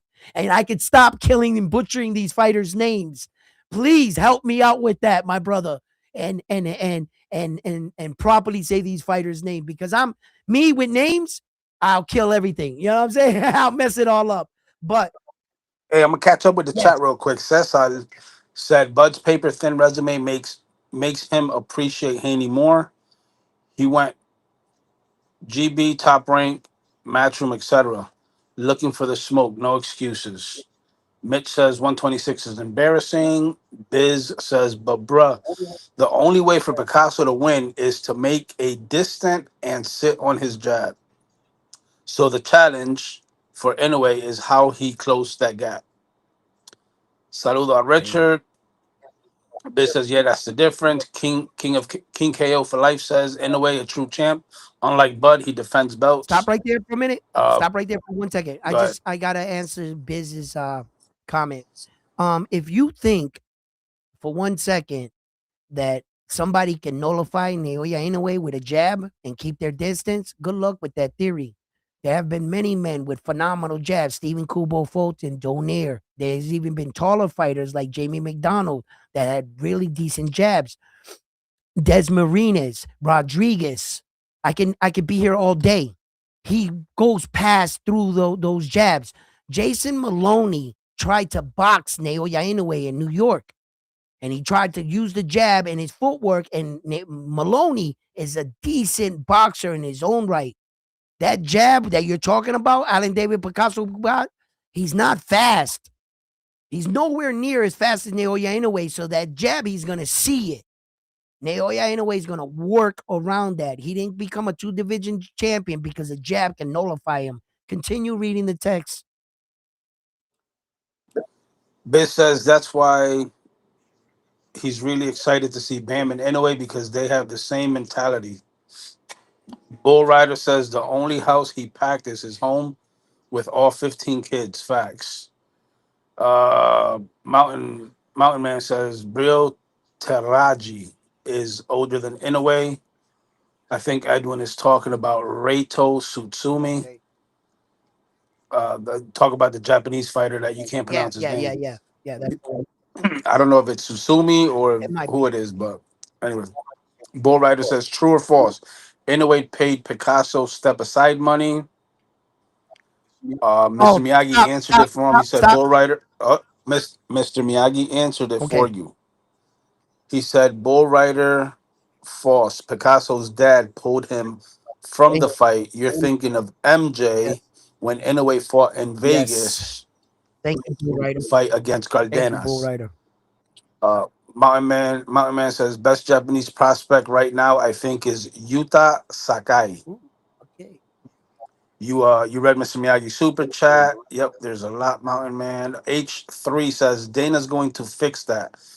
Wins need to mean something. In today's game, no one cares because nobody wants to fight each other. Zodiac says Bam is not jumping two weight classes to fight Inoue, though. And Junto versus Bam was supposed to happen a long time ago. Mr. Stop right there. Miyagi Stop says right there. it's Stop right not there. the. Stop right there. Go ahead. Junto's coach Hernandez came out publicly when they was supposed to happen a fight or rumored to happen between Naoya Inoue and Junto. Coach Hernandez came out and said Junto wasn't ready.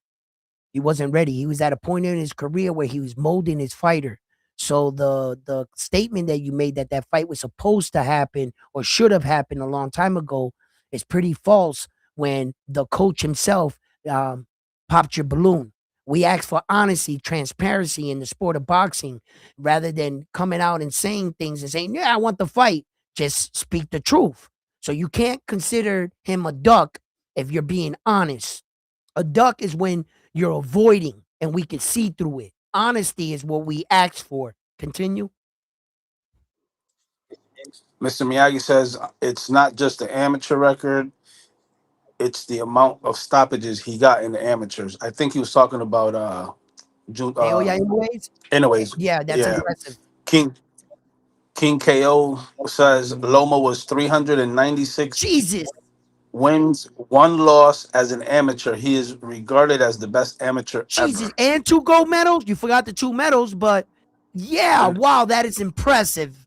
But that's too much. Z- yeah, it is. Zodiac says Loma started pro too late. King KO says Loma was getting paid like a pro as an amateur. The Ukraine government didn't want Loma to become pro. Really? They were paying him like that? Like that? Biz I mean, I heard about the money, Biz but says, like that kind of like wow. So he was already had money when he came in the game, huh? yeah, Biz says, nice chatting with you, brother. Absolutely. Mr. Miyagi says people don't realize Inoue has fought tall fighters before. Yes.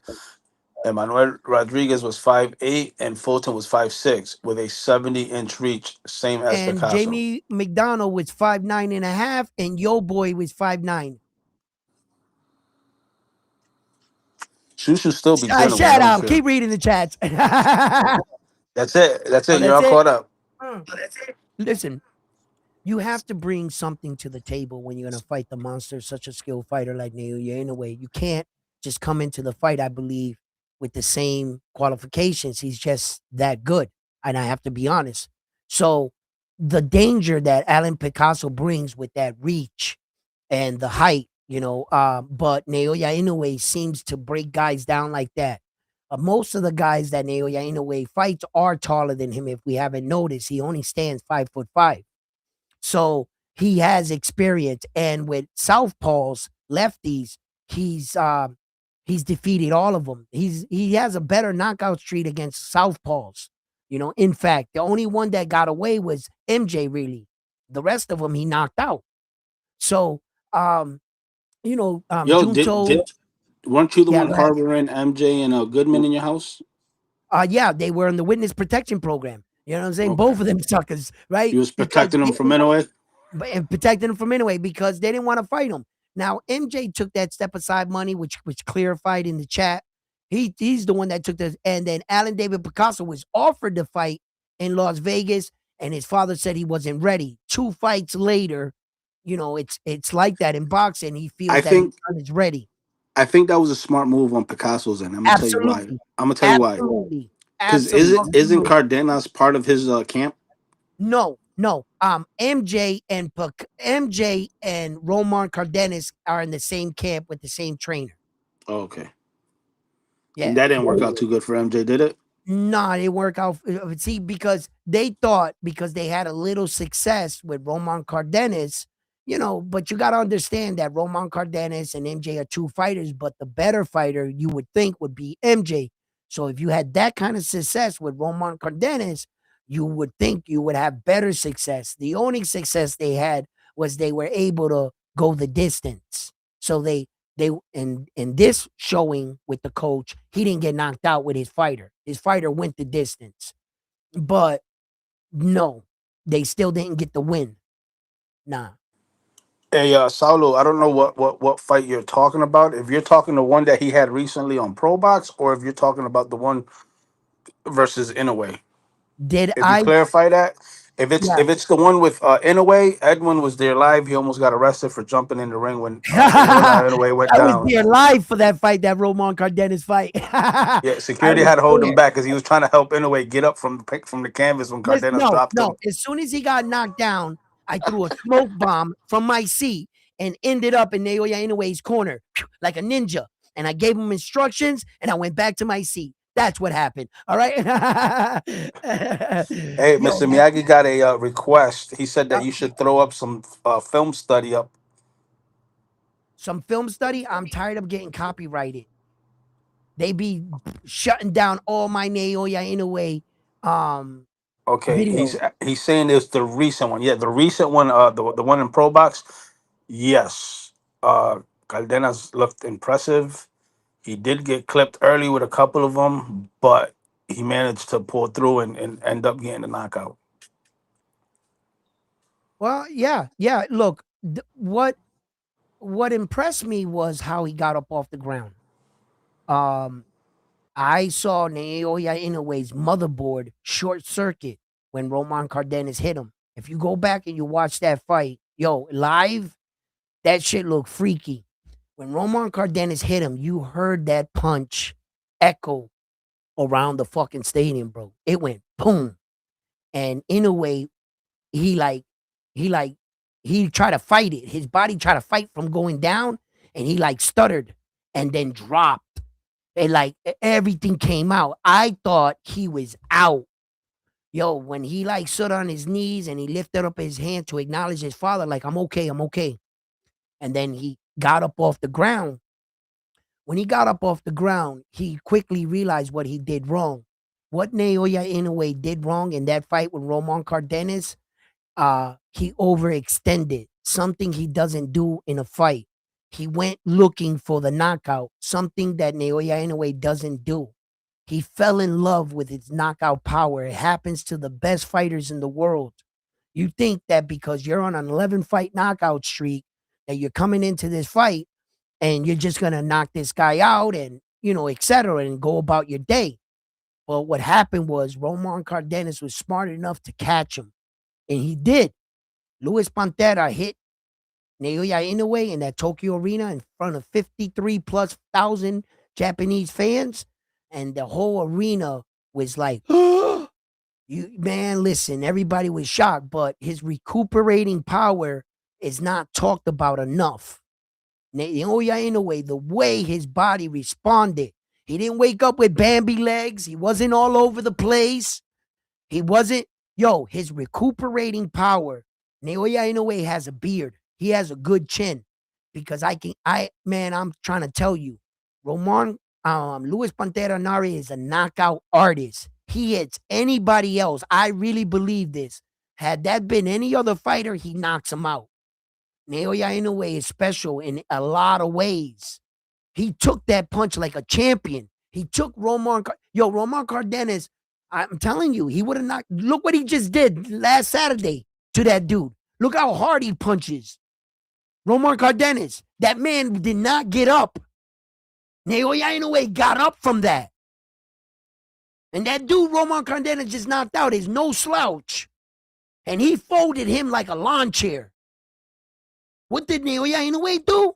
Yo, he recovered.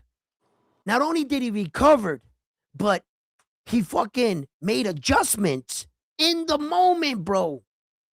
Usually, when that guy goes down, that's the guy that usually wins the fight. How is it that that guy didn't win another 10 seconds and the remaining of the fight until he got knocked out and stopped? That's incredible. Hey, speaking about Japan, did you see the short I sent you? I didn't watch the fight, but the fight with Chulo Santiago against Sukami, I think his name is the one that beat Mini Pac Man. that he just Oh yeah, unified yeah, in yeah, Japan. yeah, Yo, yeah, yeah. did you see the final results? The scorecards. Check your WhatsApp. I sent you a short on it. Oh yeah, What ended up happening? I didn't know this till today when I saw that little clip. They raised the Japanese fighter's hand as if he won without even doing the official card yet. And at the end, they had to bite the bullet. right. Because it was a robbery. I I didn't, like I said, I didn't see the fight, so I can't speak on it. Right. But in that fight, at the end, when they were saying the score, the referee had the Japanese fighter hand raised the whole time without the cards even being announced or anything. They thought that the Japanese won for sure, and then they ended up giving it to Chulo. Mm. It's crazy. Mm. Wow, that's interesting. Yep. Go ahead. Saulo says, "Yo, I'm a big fan of Inoue, but after that Caldenas fight, I became a fan of Caldenas. But I Yep. have another question for y'all. Who would be a perfect match for Caldenas?" Caldena, I'm a fan of Caldenas. I started following him after that Naoya in the way fight. I became a fan instantly. Before I walked out of that thing, I followed his online all his social media shit. Yeah, he made me a fan. When you can go in there and do that, bro, um, it just does something to me for a fighter. The guy that you never expected to overperform. I love an underdog story. Fucking love it, man. And Ramon Cardenas made me a fan that night. I became a fan of his. And as far as this guy saying that, sorry, Edwin, Kachimo was a champion at 108 and maybe 112. I'm not sure if I'm getting the guys right, so I might have said somebody's name wrong or something or agreed to something. A lot of the names, I don't want to sound fucking like, oh, every name sounds the same type shit. I just have a hard time catching it, So I'm working with that. So I don't, um, I know that he was a champion at 108 and 112 or whatever and stuff. So, uh, like I just got to figure the guys out. Like for one Japanese fighter that I thought was going to be a world champion, and he got his opportunity against who? One of the Japanese guys against Tacoma in a way. That Japanese dude got that blonde hair that fought Floyd Mayweather. I forget his name. I thought that kid was gonna beat Inoue's little brother, and little Inoue's little brother showed him with only like 6 professional fights, brother. There's levels to this, and although you're good, Takuma Inoue taught him a boxing lesson, and I don't take out Takuma Inoue from being one of Japan's accomplished Japanese fighters. I think he's going to go down in history pretty decent in himself. The only thing he lacks the power his older brother has, but he's a phenomenal boxer. Takuma in a way. So, like, I look forward to seeing how a lot of the landscape for the Japanese fighters ends up. Where does Junto, where at the end of his career, where will he be placed among the best Japanese fighters? And now Naoya Inoue, what I feel he's experiencing is the same thing we experience all the time in the West, where you have one great American champion and they put them to fight against each other all the time to see who the best. And then the one American champion has been the champion and the most dominant. And all of a sudden, here comes this fucking Jerron Boots Ennis. All of a sudden, our greatest champion is ducking him. And now, all of a sudden, Naoya Inoue did all this for Japan. All of a sudden, Naoya Inoue is the Junto Nakatoni is the best Japanese fighter. It happens to the best. Well, it's not going to get to that point because Shushu's going to take care of Inoue Shut for the hell Junto. up. Naoya Inoue is gonna get the same kind of things when the next shiny new thing comes up the line, and he's experiencing what our champions in the West always experiences. No matter how much you do in America, no matter how much blood you shed, at one point they're gonna say that this young kid coming up is better than you, and that you're avoiding him. And it's always like that, man, isn't it? But the one thing about Naoya Inoue and our Western fighters, I want to point this out. I want to point this out. Typically, in Americans champions run, at the end of their career, their opponents seem to drop. Their level of competition seems to drop, and they ask the fans, look, I'm getting older as a champion. Remember who I once was. Support me on my way out. Sometimes it turns out to be that way, doesn't it? But for this Japanese dude, Naoya Inoue, on the way out of his career, it seems like his competition is going up and the level of difficulty is going up. And say I'm lying, you don't consider Junto Nakatoni the greatest fight Naoya Inoue has ever fought? He's fighting a stronger opponent. You don't think that Naoya Inoue going up one more weight division to 126, that would be going down? No, it's going up. It's Edna, drop going, the link for Mr. Miyagi. I'm about to hop off. yeah, So Mr. it's Miyagi going hop up. in. You feel me? So all his competition in the level of difficulty on the way out for Naoya Inoue, he seems to be fighting his best fights on the way out, when our champions seem to be, their competition on the way out goes down. Goes down. So I just, I'm just pointing out a few things here. Just recognize the kind of champion this guy actually is. Don't look at his height. Don't look at the weight. Because it's becoming a case of the glamour divisions. If you don't fight in the glamour divisions, they don't really. And the glamour divisions is 130, 135, 140, 147, 154. And it used to be like 160, like the super middleweight champions of the world, when you had like the Haglers and all that shit, they made it popular. But for in this era, it's 130, 135, 140, 147, 154 in the heavyweight division. It's always been a glamour division in boxing. The reason why those are the glamour divisions, I break this down every so often to remind the boxing fans why they're considered the glamour division. If you go down to 108, 105, all the way down there, you have the most speed in boxing, but no power, not a lot of power. If you go up to the heavyweight division, you have a lot of power, the most power, but not a lot of skill and speed. Where the human body meets at the perfect balance, it's 130, 135, 140, 147, where speed meets power and the fighters are that exciting. That's where the best fighters in the world fight. It's where you're big enough but to deliver power, but small enough to be speed, athletic, and still flow. That's where they say the best fighters in the world are the Sugar Ray Leonards, the Floyds, those divisions right there. That's why. That's where speed and power meet. Yeah. So if you're not fighting in the glamour divisions, that's why I think Naoya Inoue doesn't get the credit he deserves, in my opinion. But I believe that his star status, his star is shining so bright right now that he actually has the power to bend the needle. He can make the 126 be 130 in the people's minds as a glamour division. His star status has that much power. And I guarantee it, minute that man steps in 126, he's going to bend the needle. I'm telling you, I think he's that strong. I believe that much in him. I really do. And I think that Naoya Inoue is going to do some remarkable shit on the way out.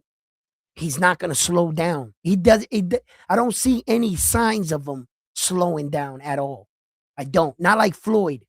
Floyd was dominant. Yes, I consider him the best in my era. He's the GOAT. But on the way out, Conor McGregor, bro, you want me to give you credit for Conor McGregor? Like, what the fuck is that? Like, you know what I mean? These gimme fights and shit on your way out, and nah. I could see it. Mr. Miyagi, how you doing, brother? How you doing today? Hello, hello. Can you hear me? Hello. What's up? Hear you loud and clear, Mr. Miyagi. How you All right, doing? one sec. I've got two. I can hear two of you at the moment. Oh, you can? You got an echo? Yeah, 1 second. Right, that's better. Yo, If how's you it got going? Bluetooth, that usually happens. What's up, Mr. Miyagi? Yeah, I'm good. I'm good. So UK got is one up with USA at the moment. You know, Jake Oh Paul yeah. over here. You gonna come back, you sucker? You's a sucker for I that, love Mr. it. I love Miyagi. it. I love it. And Ah, we're gonna be two up very soon when Dalton Smith comes over there and gets that belt. All right, get him off yep. the panel, Edwin. Get him off the All right. panel. Shut him down. Uh, uh, uh, Nah, nothing against Dalton, but dude, he's got zero chance against y- Sudan. There's that Puerto Rican biasness speaking up. He's Keep got talking. zero I chance, dude. can't say All it, but his he can. hold on. All his fights have been in UK. He hasn't. I mean, look at the trouble. I mean, yes, granted, he got him out, but look at the trouble Cepeda gave Dalton Smith in the beginning rounds. Dude, Subriela's gonna do him dirty, bad, bad. Yeah, I can see Dalton Smith looking decent for like 2 rounds, and then I think the pressure, like you said, I think the pressure's just going to wear him down, and he's going to get stopped nasty in that fight. Yeah, I think so. I'm on the line of seeing that. I wish Oh, Dalton Smith the best and everything, but yo, this is crazy. This comment right here. Um, Flight Frequency says, Loma was a ringer. The amateur fighting kids. Yo, imagine fighting Loma and putting your son in it, and he has a full beard. He's in the in the amateurs, and you're like, wait a minute, my kid's like 13 years old, and he's coming up against Loma. He's got tattoos. You're like, yo, that's a grown ass man. What the fuck? No wonder he's beating up all these kids. Yo, that's hilarious. That is hilarious. But nah, Loma got. I just think that he spent too much time. That's impressive in the amateurs. I gotta admit, with the 2 gold medals, impressive. Yes. Too long, for my opinion. Yes, I think it hurted his pro career, and it took away from us watching Loma give us these great fights. Imagine if we got Loma just 4 years earlier. Just 4 years earlier, he would have stuck around after he lost to Devin to fight other, just not just George Camboza. Maybe he would have ended up fighting Tank, because you had 4 extra more years in boxing besides retiring.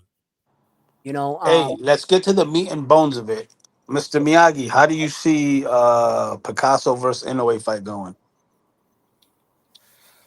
I've got two ways I see this fight going, and actually it's almost the same as a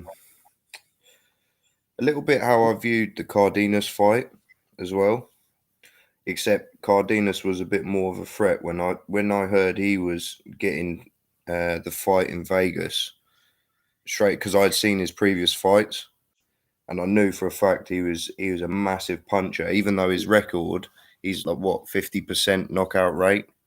So mhm, his record, it doesn't really right, it doesn't really show on there. But when you see him punch, you can really right. tell he's got something. And plus, he was fighting at 130 pounds before as well, and frequently was fighting at featherweight.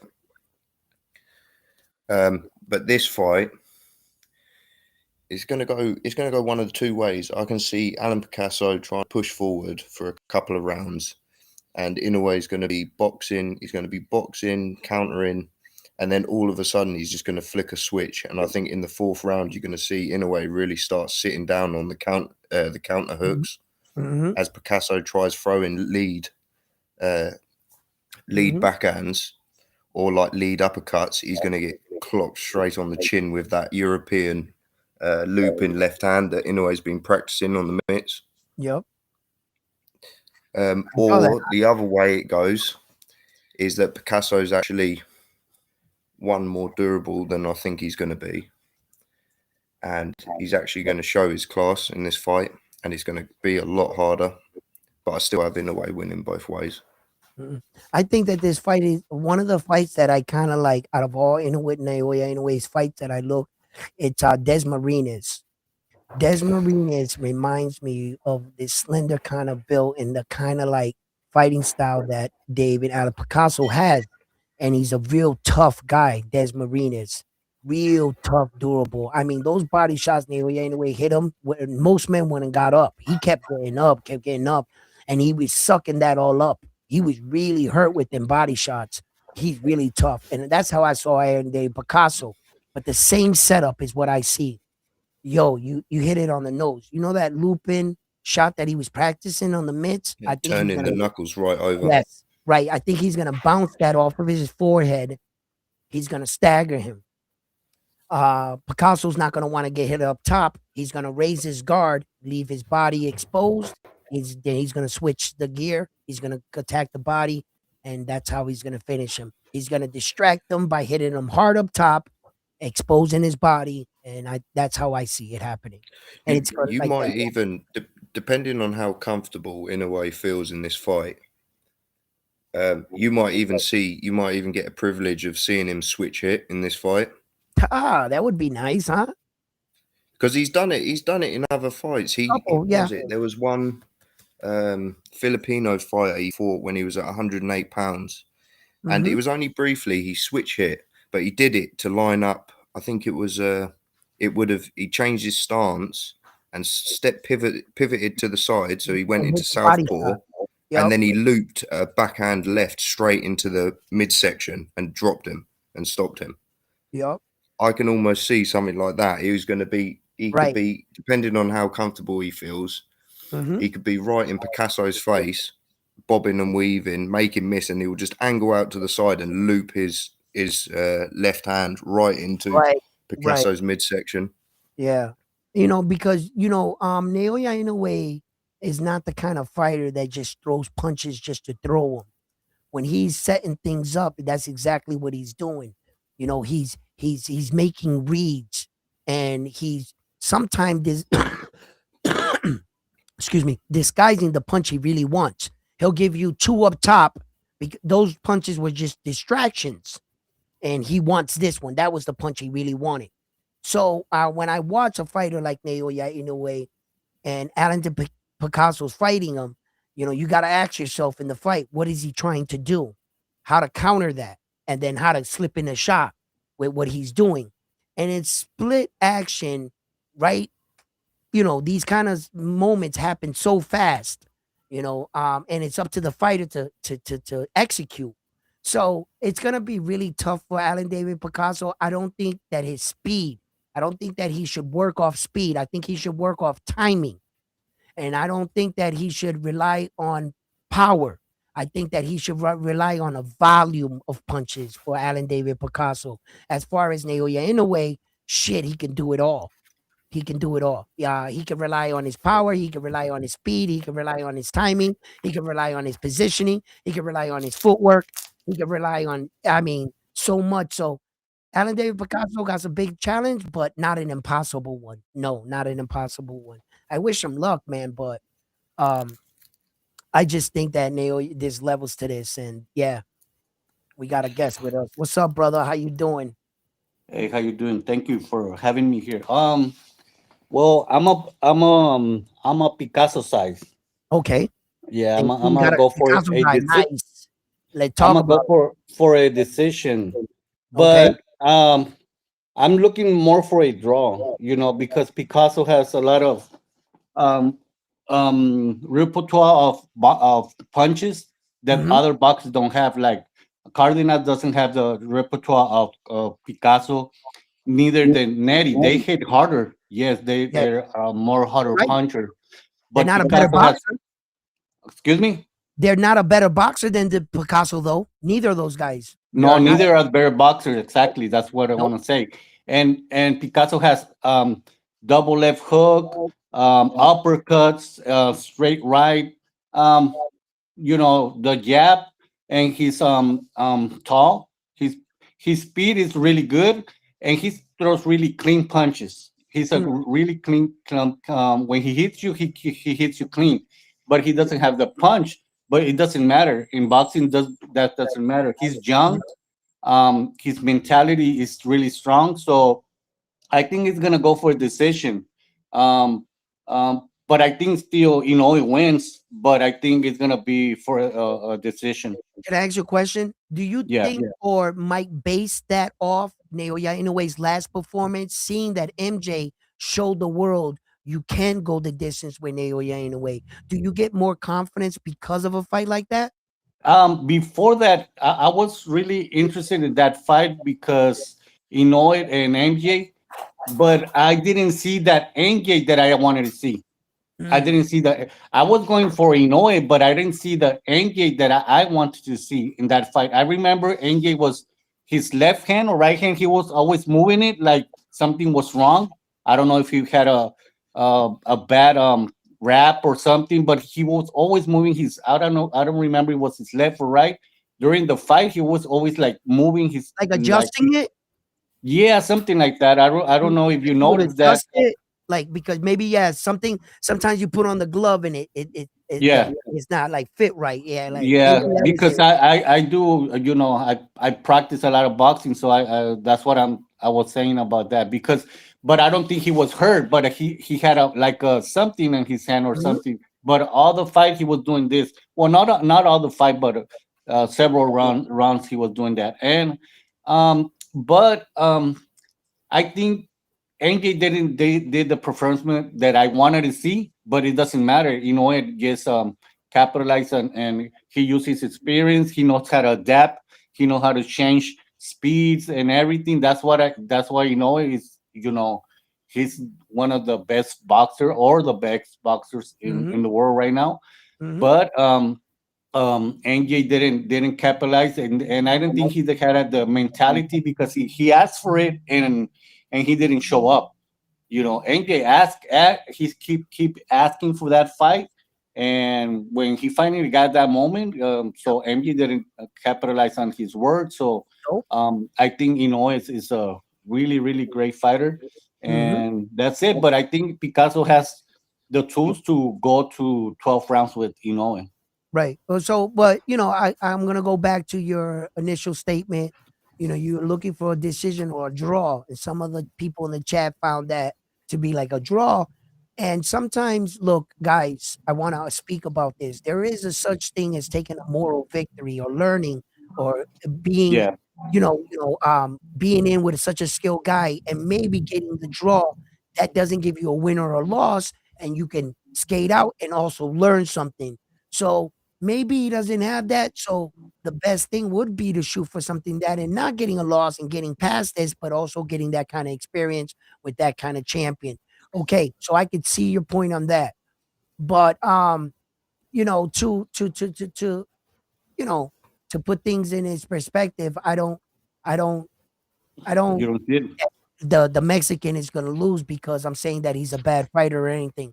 I think that Picasso was a good fighter, and I also think he's a smart person. Like, besides boxing, I hear that Picasso is a real smart kid in school. Yeah, yeah, He's yeah, going for, like, degrees and stuff. Like, yeah, he's gonna be life after boxing for that young man. So, just to speak a little bit about the young man, if you don't know nothing about him, he's a very respectable young man, I believe so. But I also am on the line where that skills do pay the bills here. Naoya Inoue is this kind of champion for a reason, so we gotta respect the danger. This is a mhm, big task. Mexico is on deck in Japan. We are having four, and I repeat, four Mexican fighters go up against four Japanese fighters. So Mexico is on the clock right now. As we talk about these great rivalries in boxing, this is the shit yeah, I live for. This is why I watch boxing. If you guys are not familiar with the yeah, rivalry that Japan and Mexico has had over the years, well, welcome. Thank you for tuning in yeah, because you guys are about to witness some amazing boxing at the highest level when you got Mexico and Japan meeting up in Saudi Arabia for one of the yeah. biggest fight cards to end the year. Listen, you're Thank not you. going to want to miss this. Thank you for saying that because we Mexicans we know we don't have rivals with the United States. We have rivals with Japan, Yeah, Filipinos. yeah, We have rivals with yeah. Great rivalries. He must have got a phone call and got disconnected, but I know where he was going with that. Yes, there are a lot of great rivalries in boxing. And as Mr. Miyagi tried to get one in for the UK, he got one over America because of Jake Paul. He's a sucker for that one, but he might be on to something. Yo, listen, Jake Paul got his face smashed, right? And I was watching an interview with him, and he was saying, in fact, I heard this from Jake Paul that AJ actually broke his jaw in the second round. He broke this part of his jaw. Then in the sixth round, he caved in his jaw from this side and he broke it here. So it wasn't like most people thought that he broke it and snapped this part with one punch. He snapped two pieces of his jaw. And Jake Paul said, nah. Jake Paul said, nah, he broke my jaw in the second round in the front. And then I fought through that like that, and I was evading him, trying to get my shots in. And which shouts out to Jake Paul because he got a good punch. I saw this punch where he knocked the sweat off AJ. He was like, bam, but AJ took that punch and wore it well and was like, you don't got enough, kid. And he walked through that shit. But then he shattered his jaw. But overall, Mr. Miyagi, I would like you to view the fight like this. This is the way I'm going to set it up for you. You have to judge it for what it was. This is an Olympic gold medalist, former heavyweight champion 2 times, undisputed, AJ. And then you have Jake Paul that has never had an amateur fight, no golden gloves, no titles, just learning on the job. Assess the fight like that and give me what you thought of the fight. You know what? I look at Jake Paul, and people forget that we've got the UK's got a heavyweight champion that had no amateur experience in Fabio Wardley. He had 5 white collar fights. You are which fucking are like right. basically it's like semi-pro. So when I look at Jake Paul, obviously he's fighting, just random people. Good fucking But movie. the lad, he's been training for 6 years straight, and he has been, he's been training boxing. So the disrespect that some people give him, I thought he was crazy as soon as he said he was fighting Anthony Joshua, I thought he was crazy. But then, even though he ran a lot of that fight, he still did stop and he would throw, and then he would bob and weave and get out of the way and make Anthony Joshua miss a lot of shots. But yeah, I don't really take anything away from that. It's just a showcase, isn't it? That's all it is. It was a bit of entertainment. Mm-hmm. They made a lot of money. Yeah, I never take stuff like that seriously. But what I do think is that, can you imagine if Jake Paul, because I look at him, and from where he started to where he is now, especially like in the gym, just in basically his footwork as well has improved dramatically. Could you imagine if he actually started boxing just from a young age? Yeah. Well, you also opened my eyes to something with Wardley here. You're fucking right. I don't know if you figured it out or you're just being modest, but I'll say it for you. Jake Paul fucking sucks then now in my mind. Because if Wardley had no amateur experience and every time I saw Wardley, I saw a better version of Wardley, I can't help but think that every time I saw Jake Paul, he was just kept gassing out. If there was one more round in that Julio Cesar Chavez Jr. fight, he loses. He was getting pieced up those last 2 rounds. And in his AJ fight, he gassed out in the 3rd fucking round. He was already gassed. So if you got all this money and your access to all this equipment and you own the gym, the math ain't adding up. If Wardley is getting it out the mud with no amateur experience, right? And you can say that, well, he's in the heavyweight division. You don't cut weight and you don't need a lot of skill. Well, where the fuck are you fighting, Jake Paul? What weight division? Exactly. You were 216 pounds, so you should be at least a better version of yourself. Now, I'll give you the fact that you have balls for getting in the ring, or we can write that with a little bit of stupidity, right? You don't got it all upstairs. But as far as your skill, Jake Paul, when you said Wardley and you said that smacked me in the face. because now I gotta be honest with Jake Paul. Yo, Jake, yeah, you got balls. I'll give you that. But you're not actually getting better. You didn't get any better from Julio Cesar Chavez Jr. Did you look with AJ? And your last fight from that. Jake Paul's MO was he gasses out.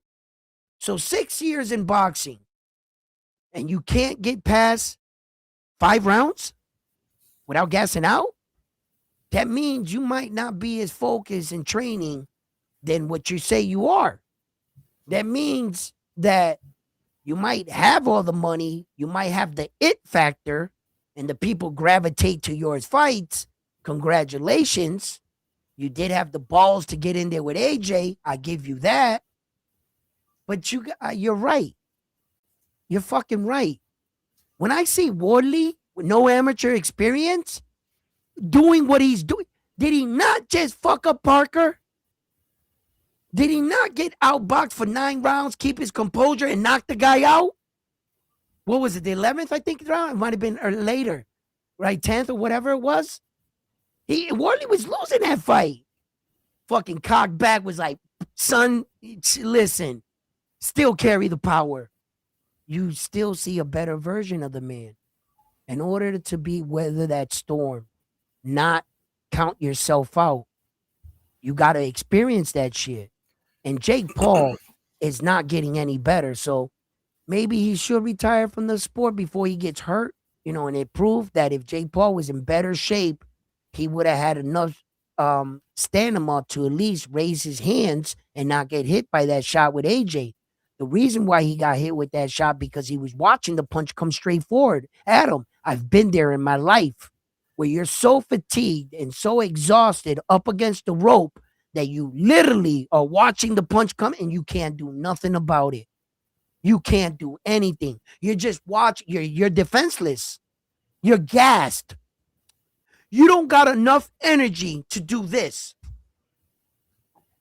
fast enough before that punch hits your face. So you mean to tell me in the 6th round in an 8 scheduled round fight, you were so gassed that you were dropping at the floor the previous 2 rounds, grabbing at his leg.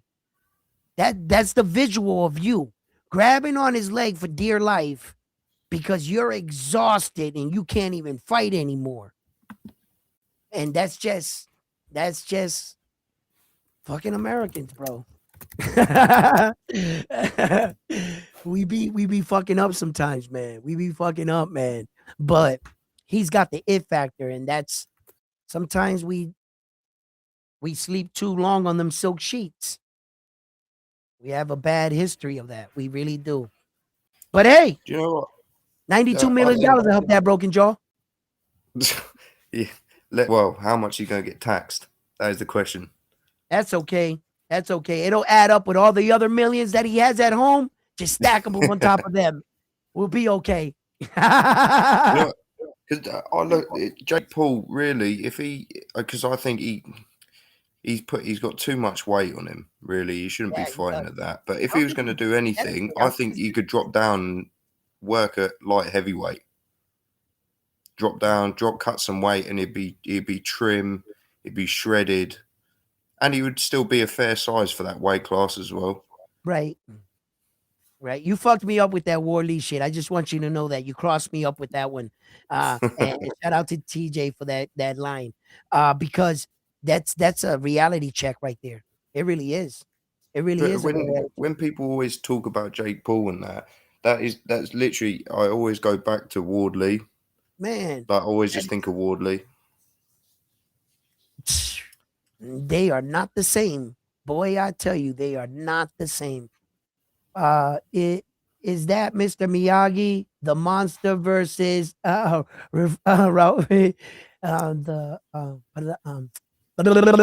David Picasso. Picasso. Look, this fight right here in Japan is the samurai fight, right? But make no mistake, the stage is set for the fight they really want. All of us.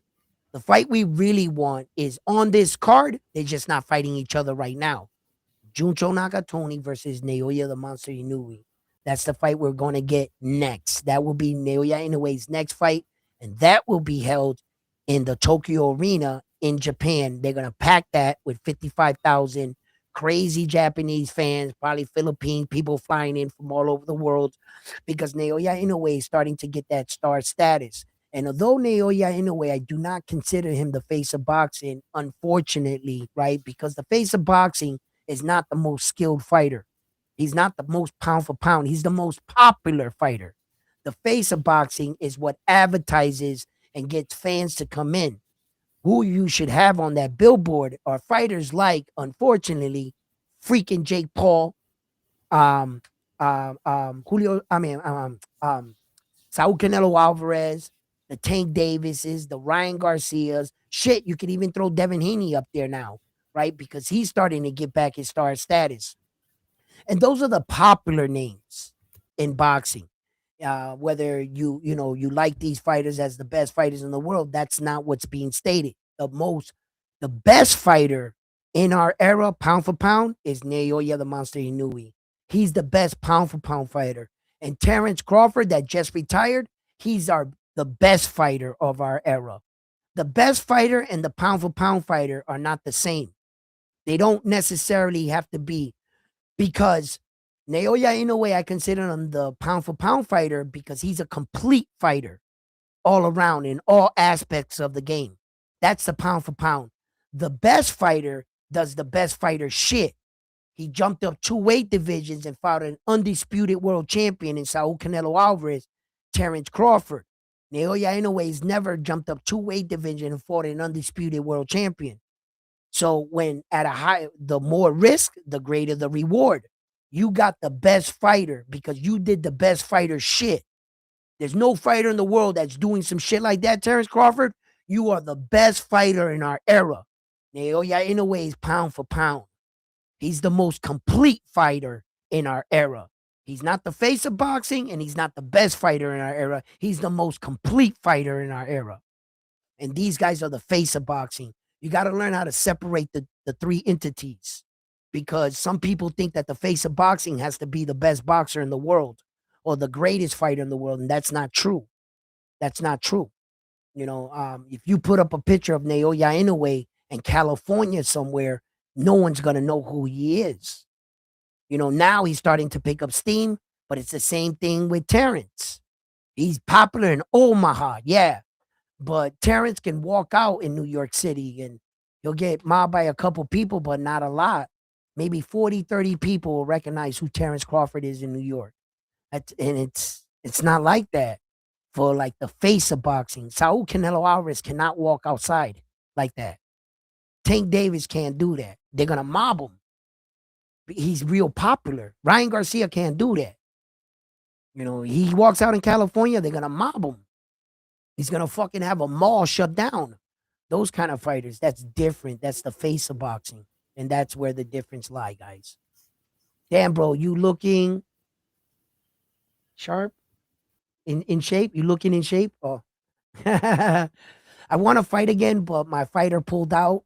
I look like it looks like I'm not gonna get my rematch with OC the Boss, and that kind of knocked the wind out of my sails. But I might be fighting again, who knows? I always like a challenge and stuff, and I like to challenge myself.